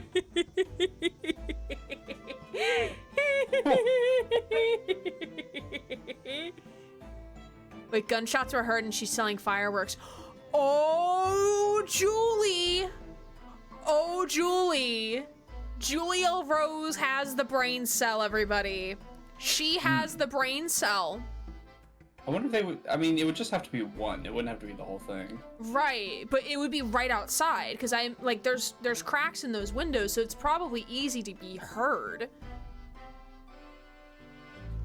This is why we have remember the 5th of November. I knew someone was gonna make that reference once it heard talked about fireworks in Britain. I don't know what happened on the 5th of November. I don't know. It I was wasn't there. I just work here, remember? Do you know what that's a reference to? Well, is it V for Vendetta or is it? It is, but it's also referencing an actual historical thing. Yeah. Guy Fawkes tried to blow up Parliament. Ah. It wasn't just him, but he was the one that was supposed to light it. Got it. Okay. I gotta find a YouTube video about that now because I'm curious. I'm sure I can find someone talking about it. It's basically, you remember that whole issue between Protestants and Catholics? Yes. Yeah, well, that's one of the instances of the issue. Great. Have you never watched V for Vendetta? Because you gotta put that on the list. No, I've never watched it. I remember in 7th grade English class, we did talk about the speech that the anonymous guy gives, like that starts with remember the 5th of November. That's at the beginning of the film, essentially. Yeah. But I've never actually seen it. Granted, Shears, it should also be common knowledge at this point that I have not seen many films. It's a pretty good one. It talks about authoritarianism. I mean, you can throw it in the suggestions. There's a discussion thread in the Discord for suggestions. If you want to throw it into like the movie, whatever the discussion or the discussion post is for like movie nights and stuff, throw it in there. Because that I would be interested in watching for sure. Yeah. I don't know. I'd probably want to watch it with you just to talk about it afterwards, honestly. I had to read the comic for a college class. There's a comic? Okay, we're getting too deep in the lore now. I'll keep the brain cell safe. It may have a lot of vampire facts by the time I'm done with it, though. That's okay. That's fine. That's fine. Not the most savory of ideas, young lady. Also, why admit that in the court of law, ma'am? But okay, whatever. Going down as a terrorist. What do you say then, eh? Want to paw 6 pence for a pop? Why is all 6 pence? You want me to buy one? Tell you what, I'll let you in on a little secret. If you get 100 of them, you can blow up the whole courtroom. I don't think we want to say that while in the court of law, ma'am. The judge, bailiff, executioner is ready to haul your ass out of here. Remember the 5th of November, gunpowder, treason, and plot, for there is a reason why gunpowder and treason should never be forgot. It's essentially the idea that you're keeping the authority remembering that there are people that disagree with them, and if you try to silence them, then there are other ways they can get your attention. I'll actually join another Discord just so I could put that in there and then probably never talk again or something because I'm a lurker. No, you don't have to join I thought you were already in the Discord, so that's why I said put it in the Discord. I thought you were. My bad. We could throw it, or one of my mods can always throw it in there for you if you don't want to join it, which is also valid. Maybe the judge wants to see if it's true if 100 will blow it up. Maybe. That would be actually kind of funny. I'm kind of hoping it's like that one scene from the Justice for All where you're talking to the assassin about his prices, and the judge is like, "You want to kill me, don't you, Phoenix?" Von Zieks shivers as these are the people put on the stand to convince people he is guilty. Oh, I think he easily knows we're gonna crack through all of them, right? He's gotta, right? Okay, can we buy some to free Von Zieks out of jail? Now you're thinking with portals. These fireworks kind of make me think of corn rolls. No, no! Try the woman. You have... Give her the money and see if she's right! Try the woman, counsel. No. Sir, I demand double raise, please. I request you pay me double of nothing. Alright, I'll buy one. Wait, this can actually go into the court record then. Yeah. Cause, Yep. oh, okay, so this one's actually gonna be good for us. Right then, this is something a bit extra just for you. Is there a reason why 6 pence is like a common thing? Is that just like a certain coinage where there's like a certain coin that's 6 pence? Oh, maybe. The Venus Special, only 600 pence. What? No, we agreed 6. on 6. Not 100. Drop the 100. 600? Ma'am, I'm not made of money. Ask Von Zieks for that shit, not me. I'm an immigrant, ma'am. I have no money. It's 100 of my regular fireworks. Nothing little about that, is there? Excuse me. And there'd be nothing little about the punishment if I blew up the Old Bailey either.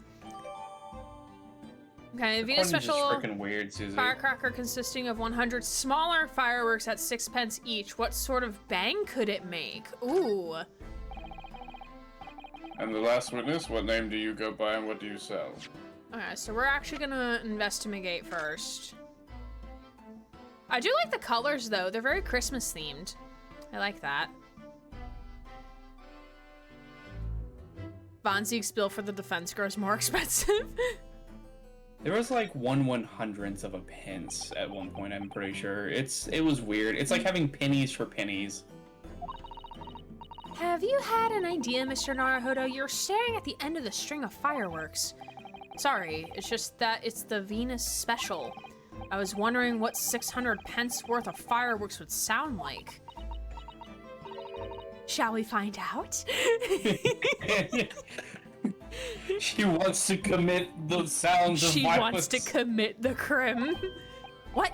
But she says she could blow up the courtroom. I think she's exaggerating, sir. She's a grifter. She's trying to sell her shit. Okay, well, it doesn't matter anyways. That sounds like a gunshot. Are we sure that Maya isn't related to this person? She definitely are. Actually, we're gonna say no because that has bad implications to my shipping. Oh, true. All right, that was a fairly sizable bang. My ears are still ringing, Mr. Naruhodo. Sounded almost exactly like a gunshot. Yes. Who would have thought? Who would have thought? I don't think there's anything else we can look at on here, but I just want to... Okay, yeah. I like how no one in the courtroom reacts to this. Yeah. Thinker me thinks of all sorts of thoughts. I think, therefore I am. I am, therefore I think. Oh, Lord. Okay. Okay, buddy. Case closed. GG. Wait, he's got a sign around his body, too. Oh, Lord. Oh, no. That's why I thought he was homeless, because I thought that was a cardboard box. Because I stand here on the street watching the world go on about me. They call me the observator. Is that even like a word? Yeah? Is he naked below the waist? I mean, we'll see once we get like a back shot. I'm not naked, I just don't got pants. Is he really naked if he can't afford pants? Well, I think Just Phalia, who streams Blueprints, she streams it on Thursday, so she calls it Thinky Thursday because all right, we got to use our brains for these puzzles. I'm like, that's so great. I'm gonna say Thinky Thursday from now on. Get out of it, old man. Everyone calls you Sandwich, and you know it because he's sandwiched between cardboard. So, you don't actually sell anything. He just begs.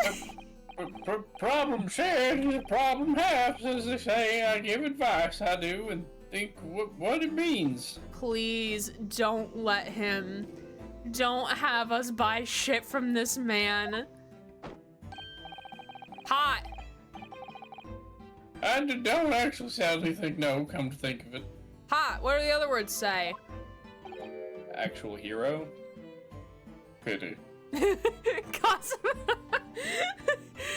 After the trial, we're gonna go up to Cosmo and be like, hey, bitch, you owe me 606 pence. Jeez. The signs that you wear are called sandwich boards, so yeah, it fits. It fits the bill. No more purchases today, please. Well, we have quite a cast here, it seems. Damn right, it took us nearly a half hour to get through it. We have the illegal homeless man, some guy with a lip, and Little Red Riding Hood. They conduct their businesses on Fresno Street from morning until night, my lord. Except the homeless man, he's there 24/7. And always in the same place, directly adjacent to the criminal scene. Crim scene, Christmas. I Crimbus. see. And thus they heard the gunshot, I suppose. No, those idiots fucking heard a firecracker. Not only that, but they have very bravely ran inside to see what's going on and the witness crime. Objection! Well, I will be beggared, I thought. Just between us. Who can hear us? Venus de Milo, what am I to do? What a terrible thing I saw. Well, what I think is, what we see is light and shadow playing with our eyes. Is any of it real? I think this man is not eligible to be a witness. I don't think he's capable. We don't have Social Security yet, so I can't collect. Would Social Security even exist back then at this time? Hell no. Very well. That would require any type of welfare at all from the British government. True. The court will hear the formal testimony of these three witnesses now. I don't think he ever witnessed anything in his life. That's so funny. He can't be mentally sound. I was simply existing 2 days ago and then existing now. No in between.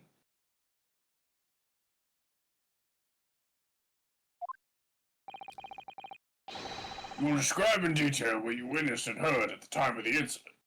He witnessed a sandwich board and then no pants. Witness testimony. The witness's account.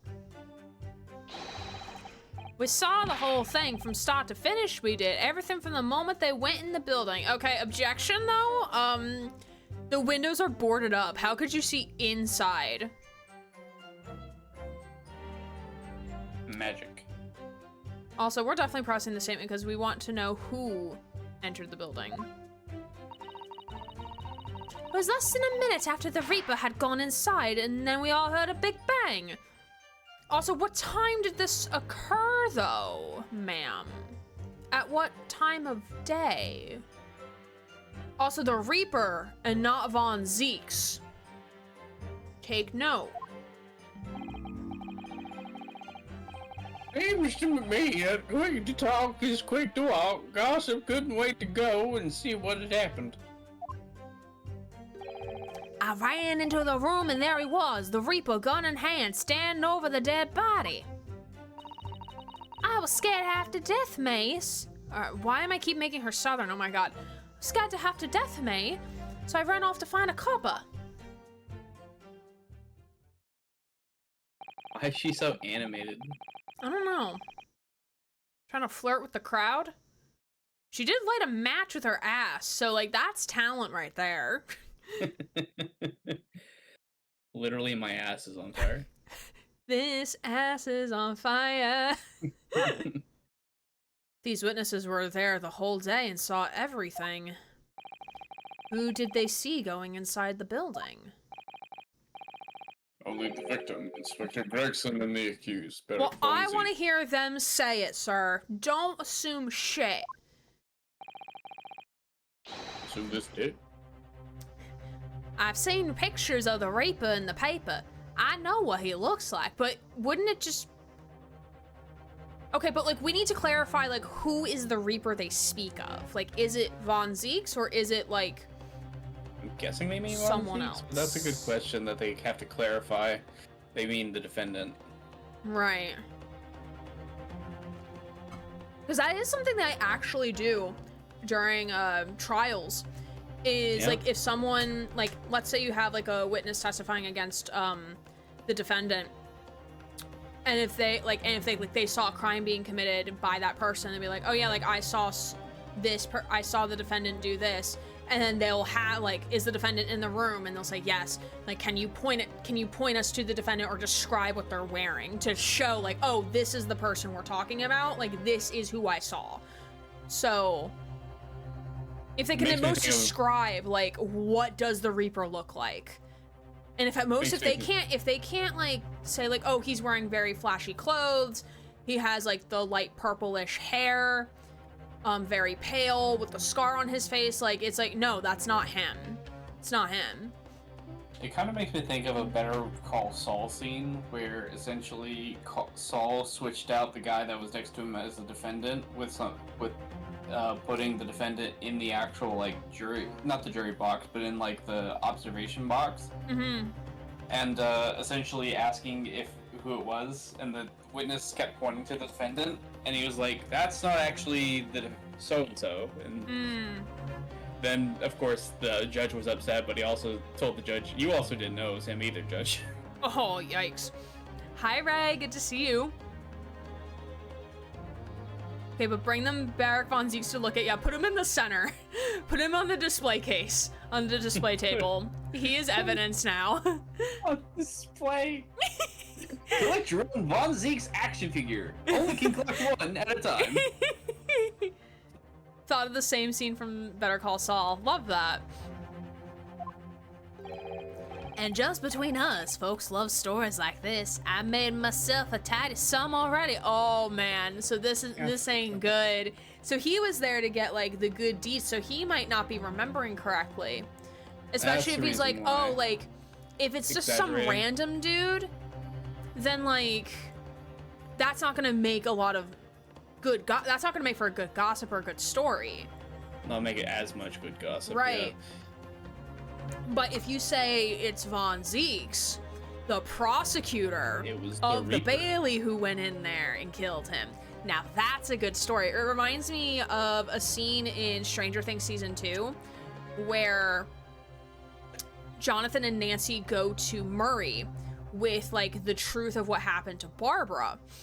And Murray believes them. Like, there's no doubt. Murray believes like, okay, all this crazy shit happened, but we can't present this to the media in this way because the general public is not going to believe it. They're going to buy it. They're going to think it's a conspiracy theory that's not actually going to be true. So what do? They have to water it down.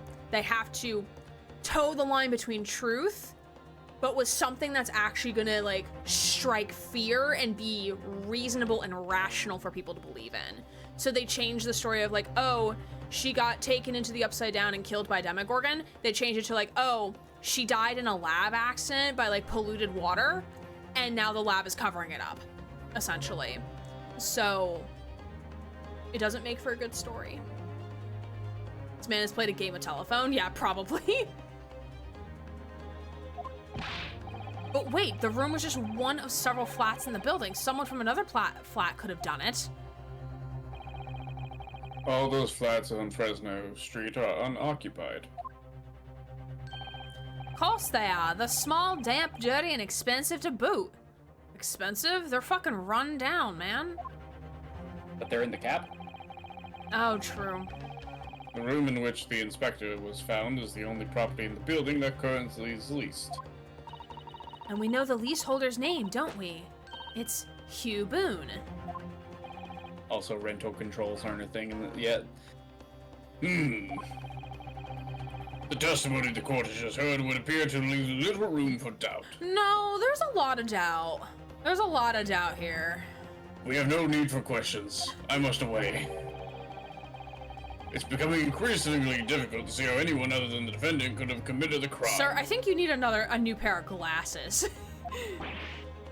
You think I see these things? They're to amplify my power.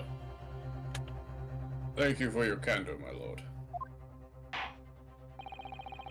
Counsel for the defense, you may proceed to cross-examine the witnesses. Yes, my lord.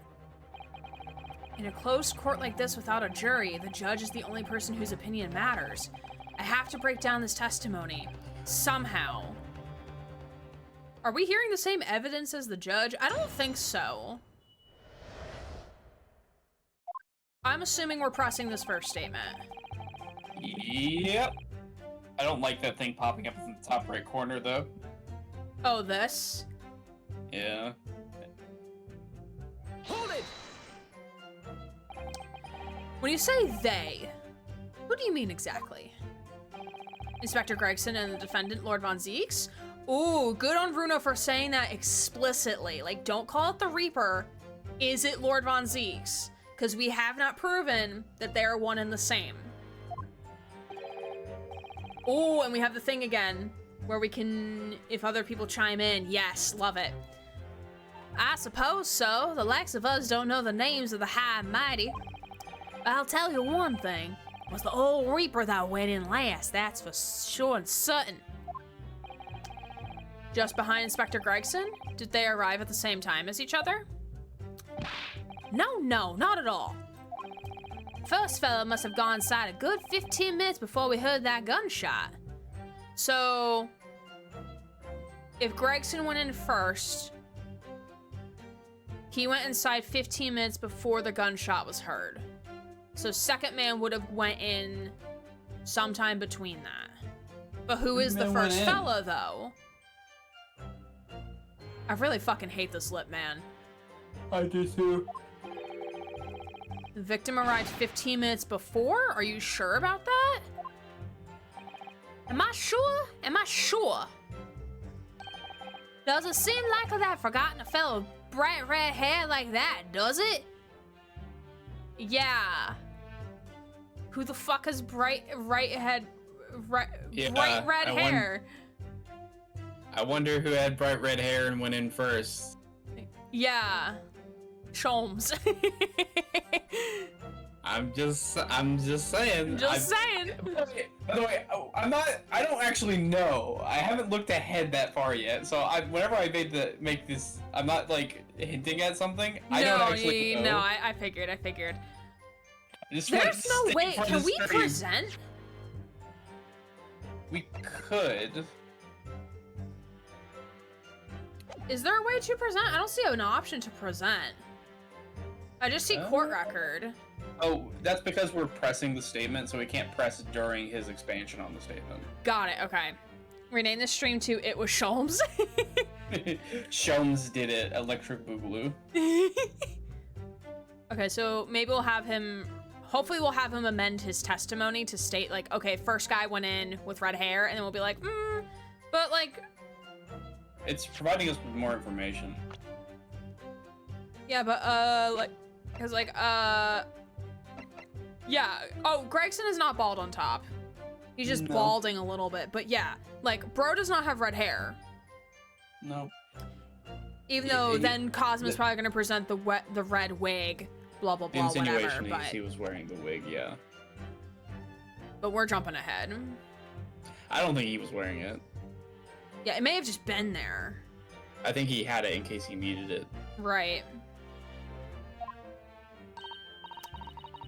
Yeah, his hair was really red, wasn't it? Redder than my flaming fireworks even, or the fucking, shawl that you're wearing. That's an also good, like, disclaimer. That fiery red mop still burned on the inside of my eyelids, it is. Wait a minute. You're saying the man was a redhead? Jones. Weren't you listening, Sean? He was a redhead, and he had a big trunk with him as well. But Inspector Gregson's hair isn't red, not by any stretch of the imagination. Seems likely that the person you saw wasn't in fact Inspector Gregson after all, but some other third party. No, I hate to break it to you, but the witnesses are correct. Ronald McDonald Sholmes? What? Do you have like a... Oh, Just have to look at his man. photograph of the victim taking up the seat. Oh, man. Who just laid this on him? Who just laid this on top of him like this? Shomes. That... Yeah, that's Inspector Gregson, all right. Where was this fucking earlier? Excuse me? Welcome to Japanifornia law. And a red hairpiece. Oh, of course. We saw one on the floor when we investigated the scene, didn't we? Still refuse to believe Inspector Gregson wore a hairpiece, though. So then why on earth would he have been wearing something like this, like that? Watch it be Von Zieks' headpiece. I mean, it could be that, Could be. It could be that, what's his face? Shomes planted it because he had it after he Oh, dyed his hair. true. That is not how you wear a wig. Yeah, it definitely looks deliberately placed, though. The color does seem to suit the man, one might say. Yeah, sure, buddy. Jeez. The photograph will be submitted as evidence, please, counsel. Photograph returned to the victim. His body appears to be tightly curled up, and there's a red hairpiece on his head. All right, and then we're gonna look at this image real fast. Okay, so we can't actually see the wound from His here. hands don't look terribly bloody. Yeah, this one, this hand could be, but definitely not this one. And this definitely looks placed. This doesn't look like he was wearing it. It's just put on, like leaning to the side. Yeah, it looks like draped on. On? You mean planted, right? Yeah, I mean, that's what I'm thinking. Also, because if it wasn't placed on correctly, I feel like it would have just flopped over, so like the undercap was visible. It would be slightly under his head, I feel. Because right now it's like Right. leaning up. Right, and also like we saw underneath the cap, it has like a little thing to like hook on your head to stay in place. So this was definitely placed here, planted, as Susie said. And what became of the trunk that the red-headed victim was supposedly carrying? Informed that no trunk was found at the scene. Because the man took it out because it had actual evidence. Right. Yeah, because like if they're saying like, oh, so victim showed up, then murderer, gunshot heard, they all rushed in, there would have been no time for, if Von Zieks was the murderer, to hide the trunk anywhere. That room is desolate. There's nothing there. There's nowhere you can hide it. Wait, what was the thumb placement of the bloody hand mark? Because that would be a good pointer to whose handprint it is. Ooh, that is a good question, Susie. So it was, oh, can I reorient this, please? It was a right hand print. So if we look at his left was the here. one that with the open palm. Yeah, his open palm was his right, so it would not have been Gregson. It was someone else.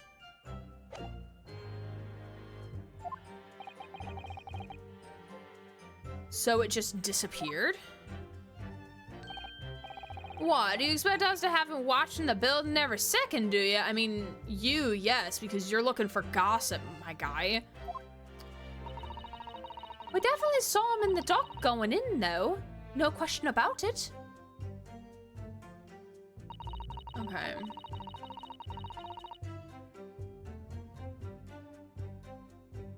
Do we press every statement? No. Okay.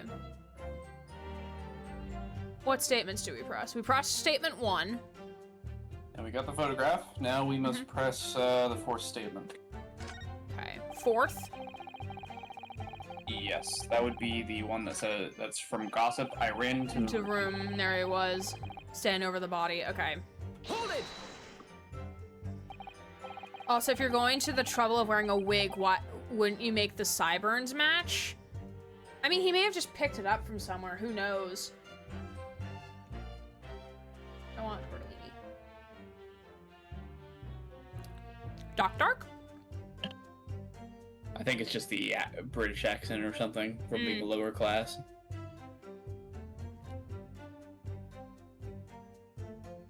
So then you were the first person to arrive on the scene, is that right? That I was. Kicked the door open like a professional, I did, and yelled out, "What's going off here?" Lord Von Zieks claims all he heard was a man scream, though. And was it dark inside the room? No, not dark at all. There were candles burning on the wall. Really? And there was a fella collapsed on the floor. Just between us is the first thing I noticed when I got inside. You As couldn't if have you were noticed supposed that. to look there? As if that's what you were looking for? Question mark. Suspicious. Who paid you? Because also he's in the corner. Like when you open the door, the first thing you're gonna see is the table The in door front is of in you. the way whenever you open the door. Yeah, the so door's you also can't- in the way. Like if it only opens that full 90 degrees, you have to go around the door to see where his body was. It's in the most like hard to look place whenever you open the door. Right, because compared it's to all the way anything in else that you could- corner. Yeah, if you have like a flat room with nothing to hide behind, then that's gonna be the hardest. Like Right, because this door Swings it swings open. this way here, and if it only opens a 90 degree and doesn't fully open like a full 180, then you have to walk around the door to see where Gregson was. And that's if it's like he said with the candle. If the candles were still lit. The But first even thing then, I like noticed- you're coming into the room here. I would have a feeling like if this was lit, if the candles allegedly if the candles were lit, assuming they're lit, if this lamp was not lit on the table, if this was the only light source, then yeah, your eyes would naturally get drawn over here. But if there was a second light source with the lamp, your eyes would go here first. Yeah. You're naturally drawn towards looking into light place first. Right. I don't believe anything these fuckers say. I think they got paid. I think they got paid to say this shit. Also 15 minutes? Absolutely the fuck not. Von Zieks 100% appeared later when the copper arrived. Yeah. Even though Lord Von Zieks claims not to have seen any lights on the wall. The next thing I know is someone standing right beside the body. The accused, Berg von Zieks. Paid with gifted information, right? That's right, the pale-faced Reaper himself, but the Reaper and Von Zieks they're not the same person. We've not confirmed that. Well, a little shocked, I won't deny, but I'm no lily-livered coward. Stood my ground and gave the Reaper a cold hot stare myself. Ooh. And now And we now must go to this guy. And now we pursue. Excuse me. Scusa. Excuse me, sandwich. You have something to add, Mr. Sandwich? As he Right, turns his sign around. There's really nothing to me. Empty in the head I am. Just two slices with no middle. Oh my god, he's just bread. I'm an old man named Bread. We're gonna take a 5-minute break here, though, because it is at the top of the hour here. Oh, man. There's a lot happening. Indeed. And it's like, I already feel like we're, like, a couple steps ahead. Which is okay. I'm fucking giggling like anything. I mean, it's good. It's good shit. A nothing sandwich? I mean, a bread sandwich. What are you? A nothing sandwich? Nothing sandwich. An idiot sandwich. Oh, shit. Self-care. Oh, did I do it twice? I'm sorry. I did not mean to do that twice. Okay. We'll be back in 5 minutes to keep on playing. Appreciate you all hanging on out. Glad you're all enjoying our silly voice shenanigans. And go take care of yourselves, and we'll be right back. Yeah. I disturbed Grant from his sleep for this, everybody, so y'all better be grateful. It's no issue. Like, I knew whenever we were making the schedule, I would sleep a little bit, wake up, we do this, and then I would go back to sleep before I had to go to work again, so. It's no issue, don't worry about it. It's not a big Susie, deal. I fucking am.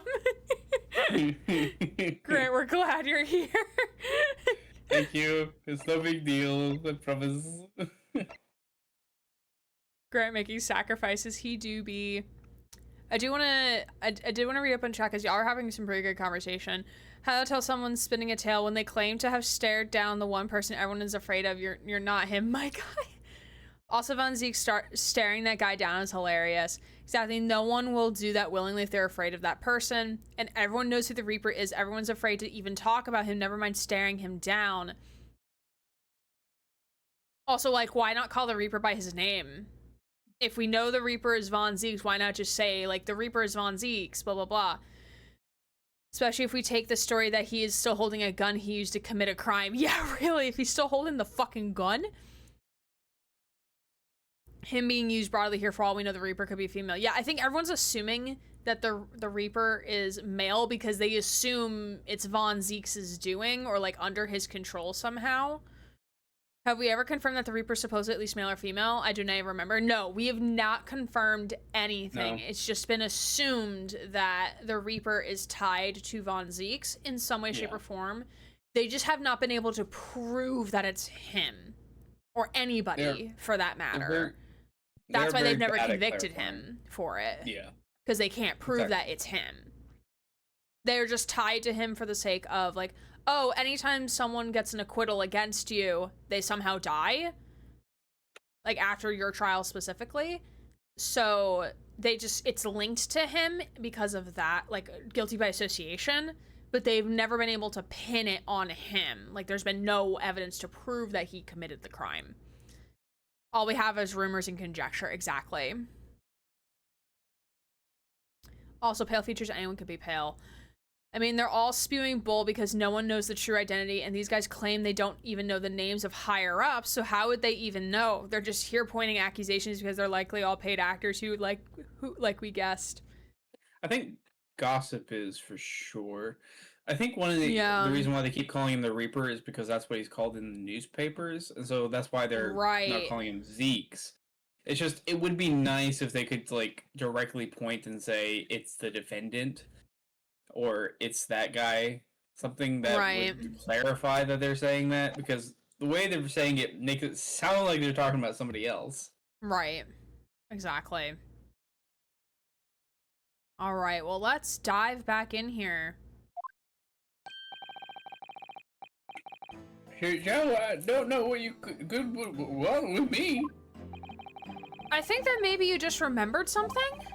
Having heard Mr. Gossip's last statement, I mean. What I think is, well, nothing's really. We tried to dress ourselves up as something else, but at the end of the day, we're all just street sellers. Is this code for him saying, like, we're all fraud? We're all phonies? I think that's his way of saying the gossip guy is a freaking liar and he shouldn't try to make himself to be a hero. Oh, yeah, because he wants to sell a good story. Because if he's gonna gossip, he might as well make himself look good, right? Right, yeah. My good sir, you are on the bench as a witness to this trial. That's enough out of you, Sandwich. Keep your trap shut now. Unless you want us to make you into a real sandwich. When he saw the Reaper, he fell clean over on his backside. I've got a sign, you don't. I got a weapon. I'll fight you. I fought worse than you. That's it? Oh, you rotten beggar. I told you to keep that a secret. You didn't pay me anything, you bastard. Sorry, I got distracted by Von Zieks' body pillow. Link? DMs now. right now. I just need it for research. For research. I mean, the next Etsy order. I mean, for research. You know, I need like my little brain cell is lonely. Okay, he needs a buddy. My brain cell's lonely. I need to add Von Zieks too. I'm gonna have a collection of little dudes on my desk. We got Eggy, we got Squeakums, we got Wraith Jr., and then we have Brain Cell. Cosmo's there too. I mean, Von Zieks though. Von Zieks though. Sharing is caring, Susie. But here's the real question: is the judge also there? Oh my god. He screamed, he did. Screamed and scrambled off on all fours. That's all I wanted to say. So that's the man's scream that Von Zieks heard. That's what he heard. Yeah. Mr. Gossip, is this true? The floor was dead slippery, that's why. Planted my hand in a filthy pool of blood, didn't I? Yuck. Ooh, so that's where the handprint came from. Which hand, though, sir? Which hand? The one he keeps flicking his freaking lip with. What? A pool of blood? Yeah, the one, the right one he keeps flicking with his hand. But listen here, even when I was brought on the floor, I still kept giving the Reaper a cold hard stare. Don't you forget it. Let's just go back a little. Did you say you got blood on your hand? I did, eh? Happens to the best of us at times, doesn't it? I for one can say I've never put my hand in a pool of blood. So, I don't know what that makes us, but like definitely not you, sir. Yeah. I would say my best times are not having my hand in a pool of blood, so... The best of times. The are best the of times. Where I'm times. not near dead bodies and Right. and in blood. So I was scared, so I slipped over. We can keep it between us, can't we? Everyone can hear us. The entire courtroom can hear us. No, Mr. Gossip. Sorry, it's just the entire room is just like he knows that you can hear him, right? He Yeah, knows that we're here, right. right? We're not This just is shadowy. We're just not just shadow people in the background, right? This is a witness stand where many people can see and hear what's happening. This is not like a secret room. Right. I mean, I want a bloodbath, but not like this.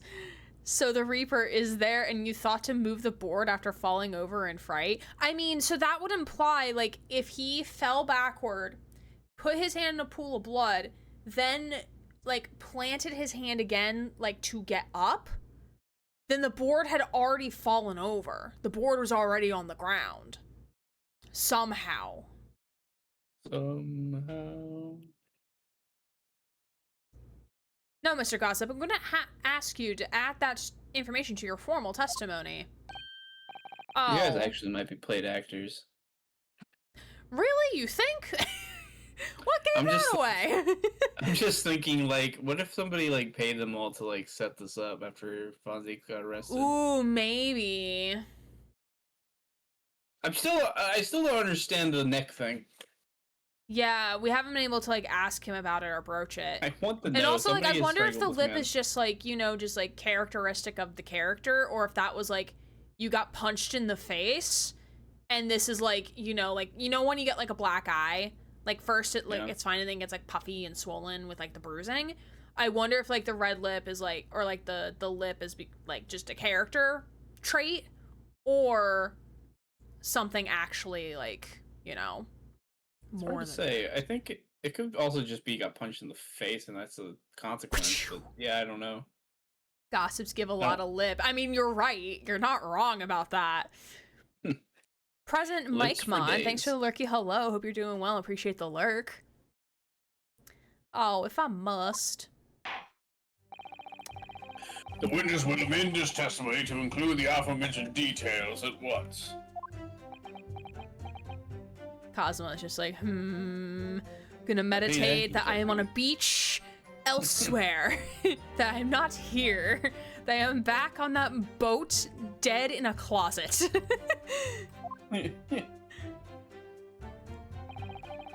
I slipped over and got blood in my hand, so I quickly wiped it off on the floor. Is this what we Now present the board? Yes. Yes, it is indeed. I have a big fat objection! The first objection of this trial, ladies, gentlemen, and non-binary friends. So you wiped off the blood from your hand on the floor of the room, you say. Are you quite sure about that? Well, what else do you expect me to have done, eh? Does it really matter? Objection. Oh, Kazuma. Objection. The police found no such hard prints on the floor Hard during print? their investigation. Hard That's print, all dick different print, hello? That's a whole different kind of print. Oh my god. Well, no shit, they wouldn't have found it on the floor, because on the fucking board they must have picked back up. What exactly is the defense asserting? Objection. And I want Von Zieks' hard print. Jeez. I think we all do, Susie, a little bit, at least. If you listen, you'll find out. Prosecutor Asogi. Oh, shit. Oh, man, Cosmo's like, what the fuck did you just call me? You call me two things.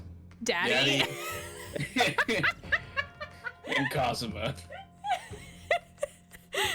The boyfriends are fighting. They're fighting over the third boyfriend. That's what's happening right now. Who gets custody? Who gets custody of their child? Who is older than both of them. Certainly there is no bloody handprint found on the floor. However, I raise you one. What are you trying to say? There was a handprint in blood left very clearly at the scene that your fuck all police detectives don't do their fucking jobs.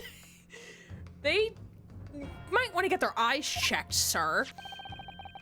On the back of this notice board, I love how I just made Rino Asuka just like super fucking sassy. I did not click ahead. It just did it. Hold on. We can go back to history here because I didn't. Oh, he just screamed. Never mind. I'm not reading that. Ah, in a Louisiana accent. Ah. Screams in Southern. Ah. Oh yes, indeed. Indisputably a handprint in the distinctive color of blood. Just like my robe. Huh. And ketchup. Oh god, that face! That face was terrifying. I don't like that. Ah, you're dead right. That's my right hand. I know it anywhere. Actually, many bitches Actual all use hot wearing pants. actual herb, I think is what the sign said. Also, he is wearing pants. The witness very definitely just testified that he wiped his hand on the floor. I mean, how would he have known? They're literally Yeah, the 'cause same witnesses don't lie. material. It's wood. Witnesses also never lie, do they, Kazuma? Yeah, Kazuma. Witnesses clearly have never lied, considering that you called Von Zieks a liar 2 hours ago. We've already proven that at least one thing he said was true, and that was the guy that fucking screamed. Right. Any handprint on that's not the judge. Any handprints on the back of the board are irrelevant. Why? It's found at the scene, sir. Pretty relevant, I think. Not if the board itself had fallen over onto the floor. In that case, it's quite possible for the witness's handprint to have ended up there. The board was on the ground on a wooden floor. So much wood. Just look at the floor plan of the room. Wood.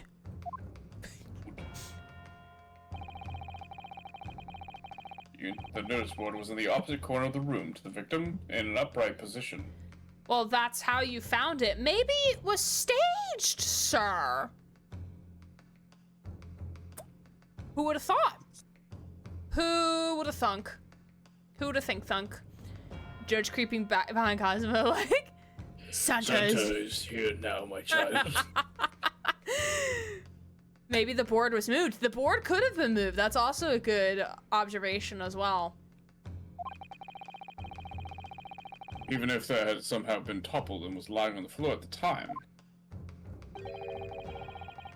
It would have been a considerable distance from the body. Have you considered that the body could have been moved? That's also kind of the point, though, isn't it? That he said the first thing he noticed was the body, but very clearly, no, it wouldn't be. He noticed the board fallen over. Yeah, because the door would have opened here. The board would have been here. I mean, unless, because if we're going under the guise that these are paid actors, right? What if, or maybe they were asked to like clean up the scene or stage the scene. Maybe they came in, the body was here. They moved the body over here. Because, like, if we look at... But here's the thing. If it was moved in the way Von Zieks... Because I'm going based off the idea that Von Zieks is the only one telling the truth here. Right. So he would have noticed the body if it was, like, anywhere in his pathway when he was going to that No, because, like, lamp I that was think in the middle. body was moved before Von Zieks showed up. I think it was moved to the corner before Von Zieks got there. Like, if we're going under the guise of the scene was staged, if we're going under that guise, because, like, also, like, even though these aren't, like, necessarily, like, drag streaks, like, these could have, again, this could just be pooling of blood, but, like, again, it wouldn't pool, I don't think it would have pooled like this, though. It looks like... Depends on how bad the foundation is, maybe, because if the building itself has a small leaning issue where it's, like, leaning that direction, maybe. True, but the body could have been moved. Could have. Because, like, why would have? Because, like, if there was like because, like, let's say the board had fallen over, the door only opens 90 degrees. They open, they come to right here, they look over to see the body. In theory, if the body was originally right in front of the door or right here near where the board fell over, then the pool of blood would be right here, and he would have fallen backwards onto, or like maybe they stepped into the room, the pool of blood is here, fell over, and then like he had to have like put his, or like wiped his hand there or used it to get up off the ground. Also, it doesn't look like a wipe though. He like deliberately placed his hand there as a handprint. It didn't look like a wipe. What really confuses me? What? How did he said he opened the door and then he fell back and, like, his hand landed in blood. Right, like, he said, like, when we first opened the door, we saw the body. Yeah.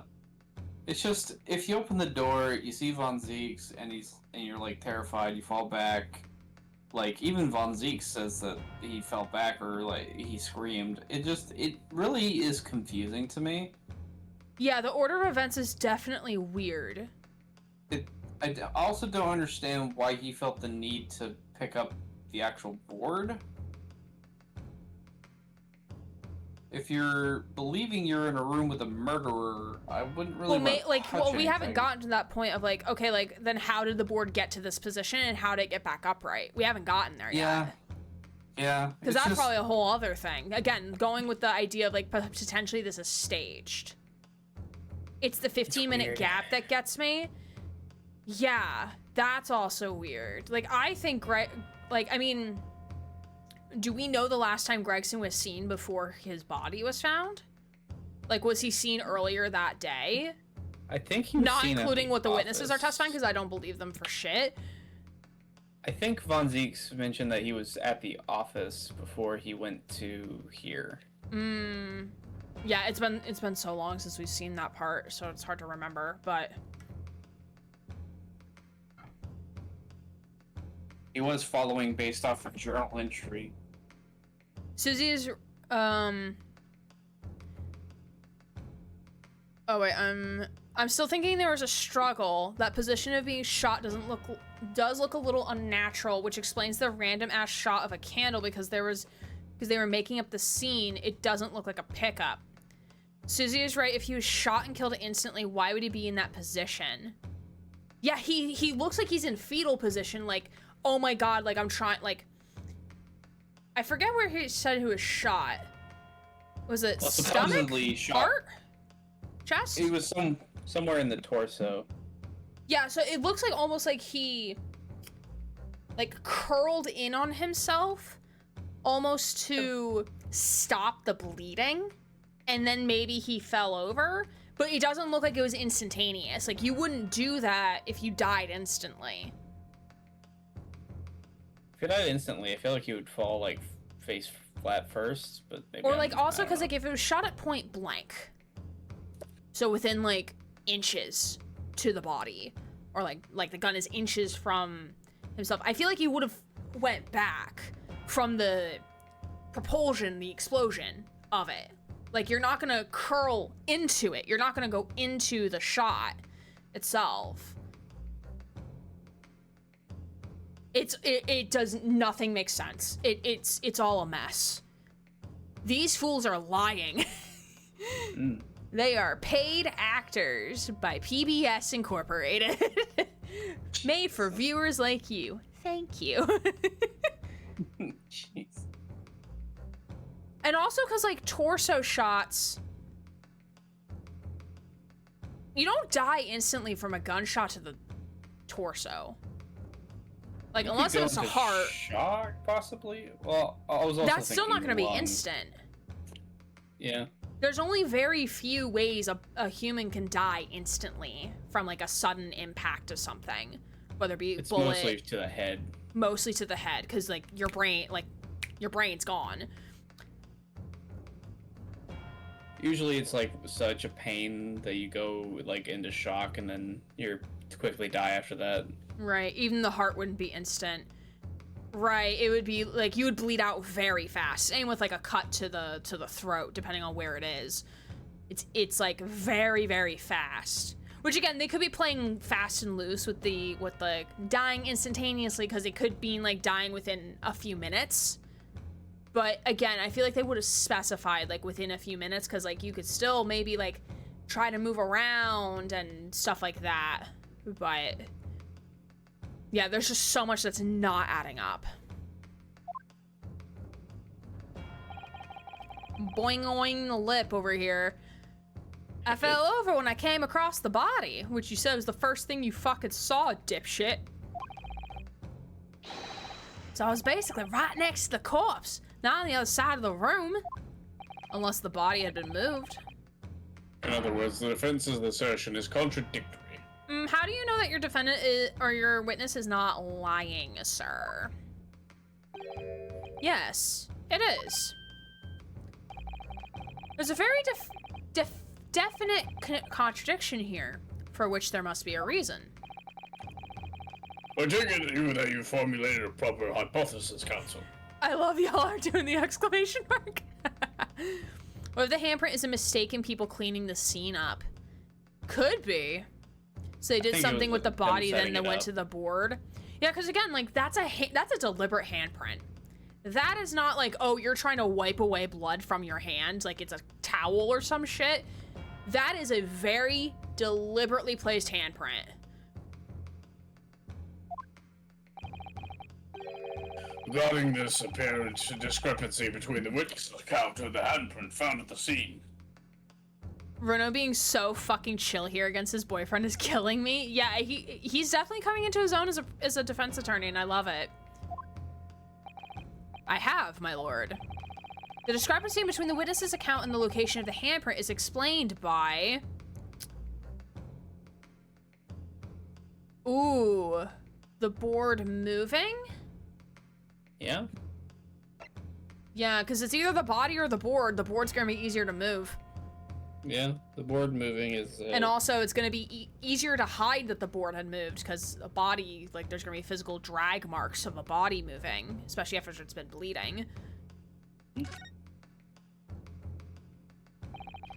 real contradiction here is the handprint itself, not where it was found. As the court can see, it's upside down. Good gracious, so it is. If the witness had put his hand against the board, the fingers would be in upwards. What What does that tell us? It was on the floor. Tells one simple fact. When his handprint was made, the board must have been lying on the floor, as I previously suggested, which means that after the incident, it must have been moved. What? Objection. You're claiming that somebody moved the notice board after the shooting? I'm claiming a lot of things here, Kazuma, because there's a lot of shit going wrong here. Who the fuck ate the judge's brain cell?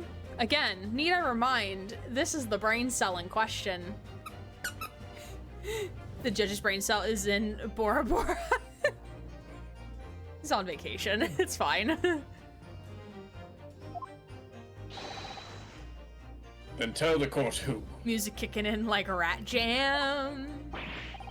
I don't know that yet, but the point is, when you consider all the testimony we've heard so far, we can now be very clear on one point.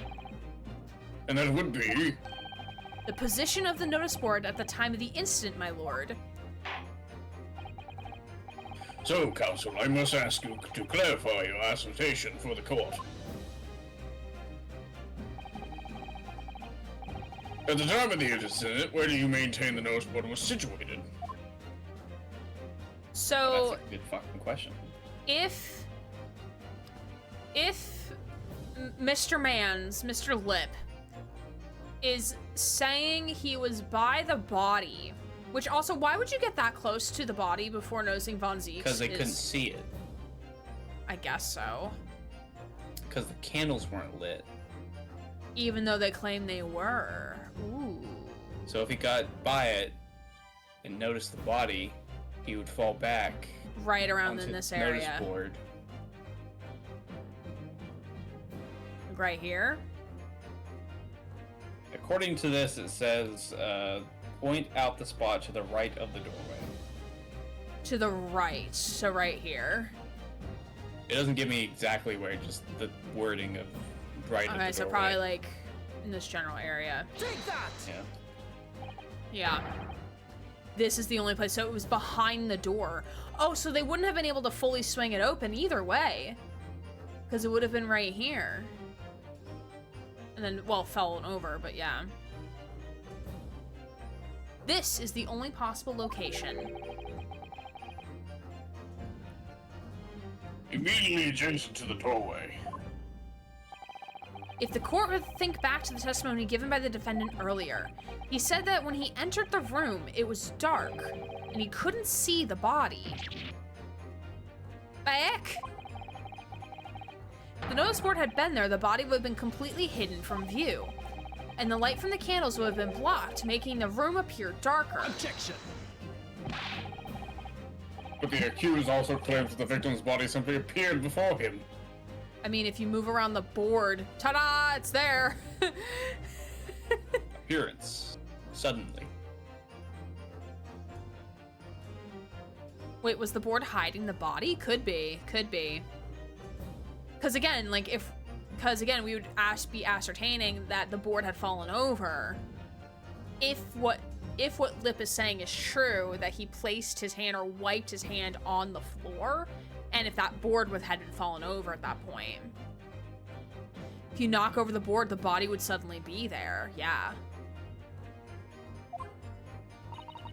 That's true. Or, in his precise words, Just as I picked the firearm up to examine, the door flew open. I heard the man scream. so when he pushed the door open, the board fell over. Yeah. Because if he like kicked down the door, like he also said in his own testimony, that would have been enough force to push over the board. Because it's not like it's bolted to the ground. It looks fairly flimsy. It doesn't look like it has much weight to it. It was only then that the body of Inspector Gregson appeared before me. Because of the light from the hallway, maybe. Oh, so the board was also placed to block light from the hallway, so you couldn't see it. Ooh, interesting. I don't know about calling it a scream, but he was talking about me, and no mistake. Because it was me that kicked the door open. Yeah, I kicked it open with such force it knocked the sign over. If you look again at the floor plan, consider what would have happened if the door to the room was thrown open with force. Ding! That cat. The door struck the notice board, knocking it over and making the victim's body visible.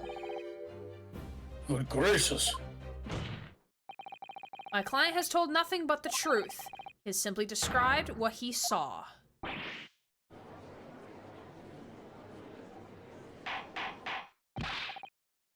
Order. Counsel, how has this not come to light before now? So that means he wasn't in the room. No, he was, I mean, he was still technically in the room when they found him. Like when these people came in. But again, we still haven't fully cleared him that he did not commit the crime. We haven't gotten there yet, but we're getting there. Also, somebody moved the board just to the corner. Right. After the incident, somebody must have righted the board and moved it into the position where the police, myself, and my colleagues saw it when we investigated the room. Because the only way you could see behind it would be if you moved it. That's why they never found the handprint to begin with.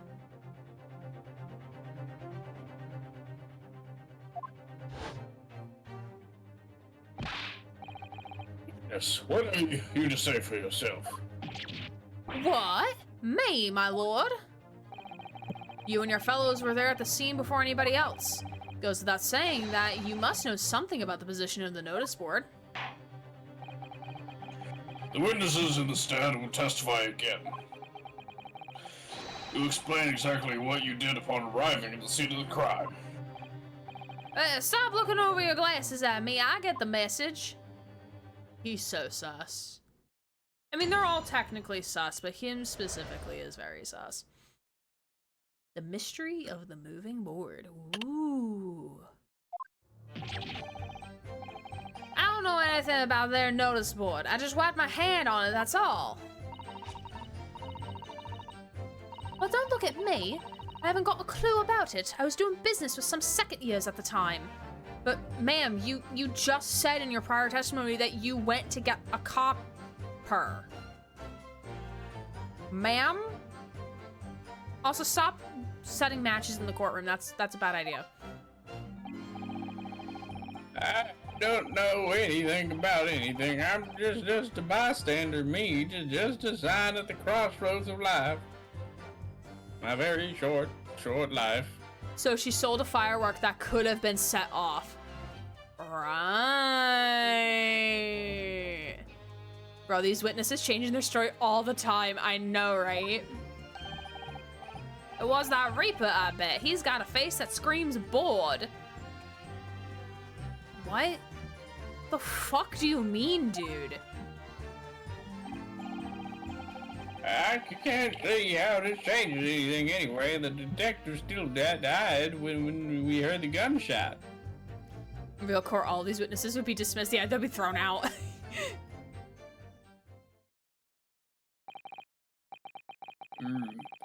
So none of you can elaborate further. Sir, please stop I flipping your lip. Mary. It's gross. Yes, please. But was it the gunshot you heard? Shaken by the crime they witness, and with only the light of a few candles and an oil lamp by which to see. And an oil lamp. The oil lamp was on. Oh, now suddenly it's hard to see. Suddenly in this now room. there's an oil lamp? Where was the oil lamp before, sir? Zieks did mention he thought he might have seen an oil lamp. It's just like suddenly it's like the brightest room known to man. So and now it's like it's darker than we thought it would be. We can't expect these witnesses to be able to give a more precise account of what happened. Well, that's why they're here, so they have to. That's why you called them, and now we cross-examine. That's how this works. That's right, yeah. You don't pay much to pay to expect too much. Okay. I'm gonna pretend you said that. You didn't say that. It's a bad man's endless quest for knowledge that's just destroying the world. That's what I think. Well, they aren't very good witnesses, aren't they? I mean, when are they ever good witnesses, though? Von Zieks is the best witness we've had so far. But apparently it was bright as fuck when they first entered.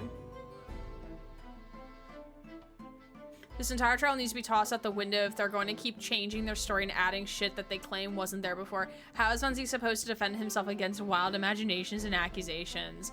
Welcome to an Ace Attorney game. Guilty until proven innocent. Right. The Japan way. Ma'am, you charge us 600 pence for fireworks in the courtroom. Which is going to come in handy right now, actually, probably. Man told the truth and nothing but the truth. Von Zieks is the best, and we should get to smooch him, is my opinion. Technically, that means Von Zieks is a better witness than Phoenix Wright, from what I'm told. So fucking funny, dude. Do you? Really? In any case, as this testimony shows, even if the notice board was moved by somebody following the incident, it makes no difference. It does make a difference. I object, sir. Sorry. No, you're good. When the gunshot rang out, the accused was the only person at the scene. Exclamation mark. In short, the only person who could possibly have committed this crime is Barak von Zieks. Objection. No. Von Zieks couldn't hurt a puppy if he wanted to. Go ahead, hand him a puppy. It will love him whether he likes it or not. You mean Bruno. Bruno is the puppy. I'm just imagining like someone handing them like Susie, just like Here you go. Have your own Susie. She microwaves her salads and ate hungry hippo balls as a child. Have fun. Bruno doesn't get to smooch Von Zieks. I am flipping a table. I mean, that's what fanfic is for, by the way. It's true. I feel it. Grant is sleepy. Yeah, sorry. I'm doing my best. We can end soon if you want. I don't mind either way. I could probably do 15 more minutes. Okay, sure. That's fine. Which I might have been reading Uwu. Hello? In the middle of this? I mean, Susie DM me. Because I don't want linkies if it's gonna spoil anything, but like, I want linkies. I want linkies. I want linkies. Links, please. I can't think of spoilers. Oh my god, Susie, you spoiled yourself. Susie's not allowed to give any more hints now. None of this wrangling over the board changes that simple fact. You better bookmark it with your Spoilers. other 181 AO3 tabs on your phone. And then send it to me after I have seen the spoilers in question. Also, what type of fic is it? Is it Von Zieks X Bruno, or is it Von Zieks X Reader? Because that makes a fucking difference. Von Zieks sexes everybody. I only know one or two things, not everything. Susie, we're putting you in the horny corner and renaming it the spoiler corner. Spoiler. Von Zieks X Reader now. Oh, that's still good shit though. I'm gonna need that link later. I'll add another chair and bed? The fuck are we doing with the bed, Julie? Quite so, quite so. Considering I live there, I mean, I live there Fair in enough. spirit, because y'all usually know this shit before I do. But I am still in the horny spoiler corner. The bed, girl, you shouldn't have. Does the defense still wish to cross-examine the witness despite the circumstances? Yes? Always? Forevermore? Is that even a fucking question? Very well, then, you may proceed, counsel. My spoiler corner is filling up fast. Gonna need a bigger corner. Gonna need a house.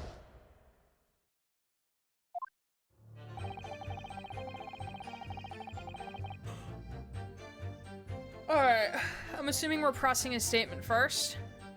Yes. Which statement? Press statement 2. Well, don't look at me. Well, don't look at me, I haven't got a clue. As I say it in a southern accent, because I keep fucking it up.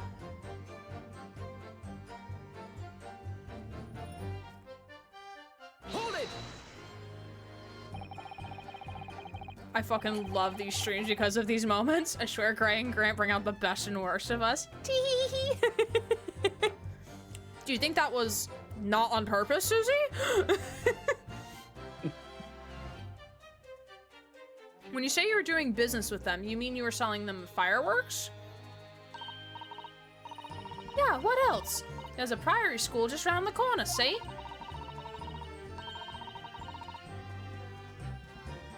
Sorry, I'm chewing on a cookie. Those cheeky little so-and-sos have got to plan to blow the school to kingdom come. That's a crime. So I've been telling on them, letting the teachers know what they're up to. Okay, I'm okay with that. All right, go ahead and tattle, that's fine.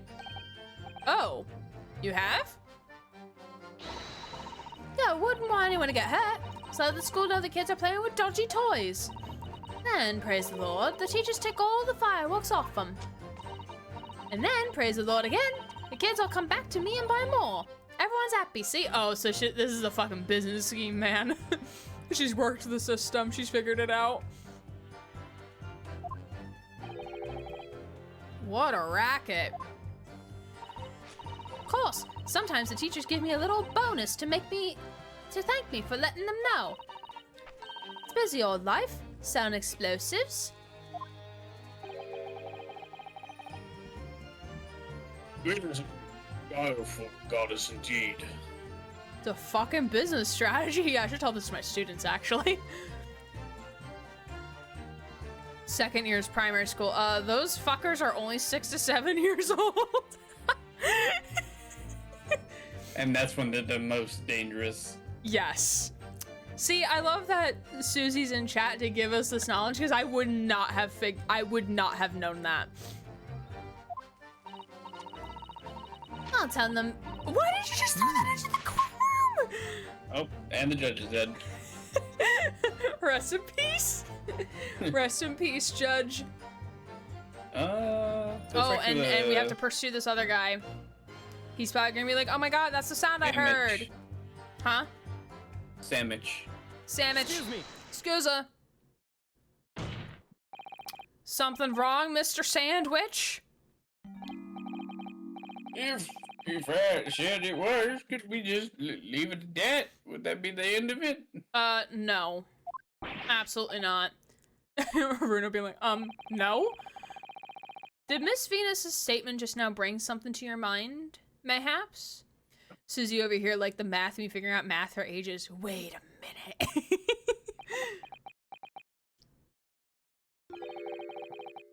Philosophical thoughts, deep philosophical thoughts, also Okay. beer. Also beer. Huh? I'm an alcoholic. Let's just say that's a great liar.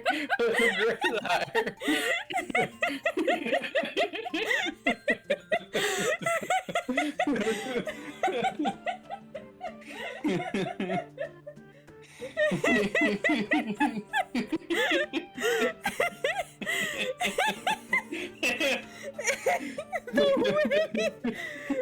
way he just said that with just so straight-faced. He's contemplating it for a bit, and he's like, yeah, I'm an alcoholic. I am an alcoholic.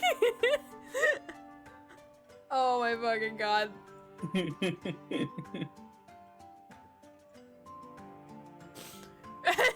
What was the line? Let's just say there was a great liar. Oh man, he fucking called both of them out. And that great liar said without batting an eye, telling barefaced lies is kind of my thing. I'm ever so good at it. I may or may not have mentally added the Wilhelm scream when she yeeted the firecrackers and y'all said "Rip, Judge." He's also the only one who has not outright lied. Yeah, he's just speaking in riddles. That's how he's evading everything right now, is just speaking in straight up riddles. He's a bit confused, but he has the spirit. Yeah, he is a bit shaky. He's on day 2 of rehab. It's the Went cold turkey. With those words, your first be a lie too, or the truth, in which case she's not a liar.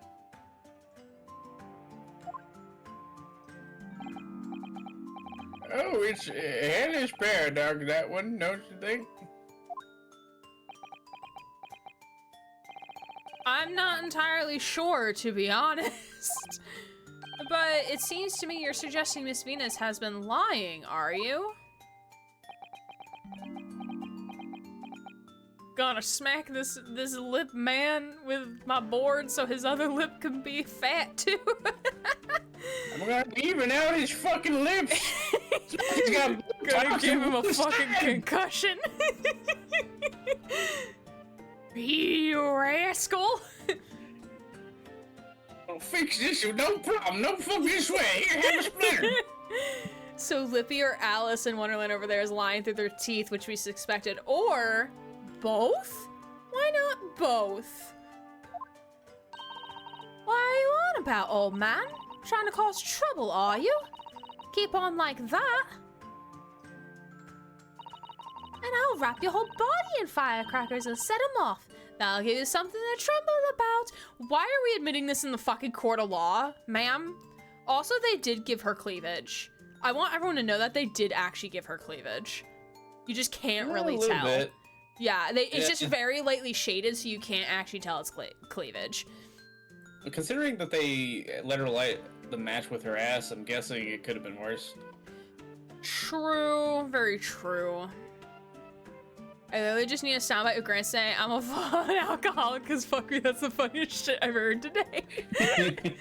Put that in can you, once you've made the clip, Susie, can you link it in things to do in the mod area and say, please make please make soundbite of Grant, like this soundbite, please, and it'll remind me to do it later at some point. It would. I'm just imagining people using that as like a text ringtone. It's like when they get a I'm an message. alcoholic. I'm an alcoholic. One hell of a thing to say, literally in the middle of a fucking courtroom.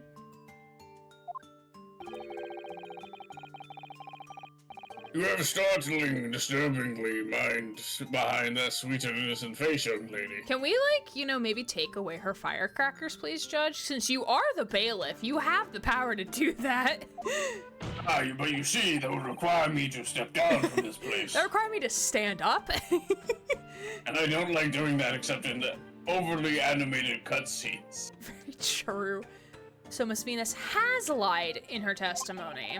Is that what you're saying, Mr. Sandwich? Still gonna smack you. Well, it means I'll be burning in hellfire for the rest of my days, so be it. I'm used to it, I'm already there. Yes, that's what I'm saying. You ever have arthritis after getting alcoholism? It's not good. Can you elaborate? Not really, I don't wanna. Oh, some blabbermouth here headed for the room where the gunshots seem to come from.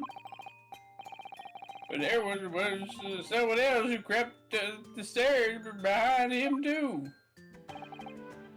That's right. That rotten shit over there.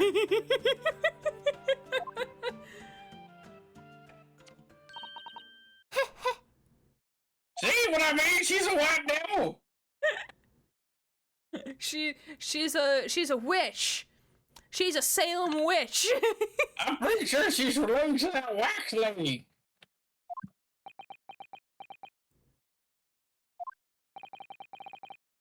You mean to say that you did in fact betake yourself to the scene of the crime after all? She just kissed the fireworks. How do you think she sells them to the men? All she wants. It's just the only thing she is aroused by is fireworks, is big explosions. Yes. So Lips and Firecracker are the liars and Alcoholic is the one who tells the truth under pressure and is a liability. Yes, you've gotten it correct. Tee hee hee hee. What did I tell you, eh? Please don't throw that in there again. Yep. Kaboom. I'm good, damn it! Not again. See, I Judge, don't this say wouldn't have I happened don't. if you just confiscated the fucking fireworks as the fucking bailiff, but you didn't want to do your fucking job. I was kind of hoping she'd... Literally walking, like, at a snail's pace. I said I was good at telling barefaced lies, didn't I? When? I don't remember this. And I've been here all night. I work here. Yes, you mentioned it. Well, if Riona says it happened, it happened. I don't remember this. Well, the revelation rocked the whole courtroom, didn't it? Quite literally, because there's been 2 explosions so far, and probably more to come. Who knew firecrackers packed such a punch? I can tell you what to do. If you indeed intend to visit the scene of the crime, did you, young lady? Good grief. I also just loved Riono's just like shifting his head over to look at Sasato. It's like, yeah, really, buddy. Well, now that you come to mention it, I suppose perhaps. I do clearly remember climbing the stairs to the room, yeah. Either you clearly remember it or you don't, ma'am. Can't be both. Well, I shall consider a violent punishment for this perjury act later. For the time being, you'll be immediately testimony to reflect the truth. And we'll probably stop after she amends the testimony. Oh yes, my lord, of course. Bruno sweating. Maybe I did sneak along behind gossip and have a little peek into the room where it all happened. Okay, so we'll stop. Be in the room where it happened. Alright, we'll stop here. Ready? Yay! We did things. We did all the things, chat. Gray? What? What, Mary? Why are you yelling at me? What did I do? Think I accidentally created a perfect loop? Wait, did you edit the soundbite?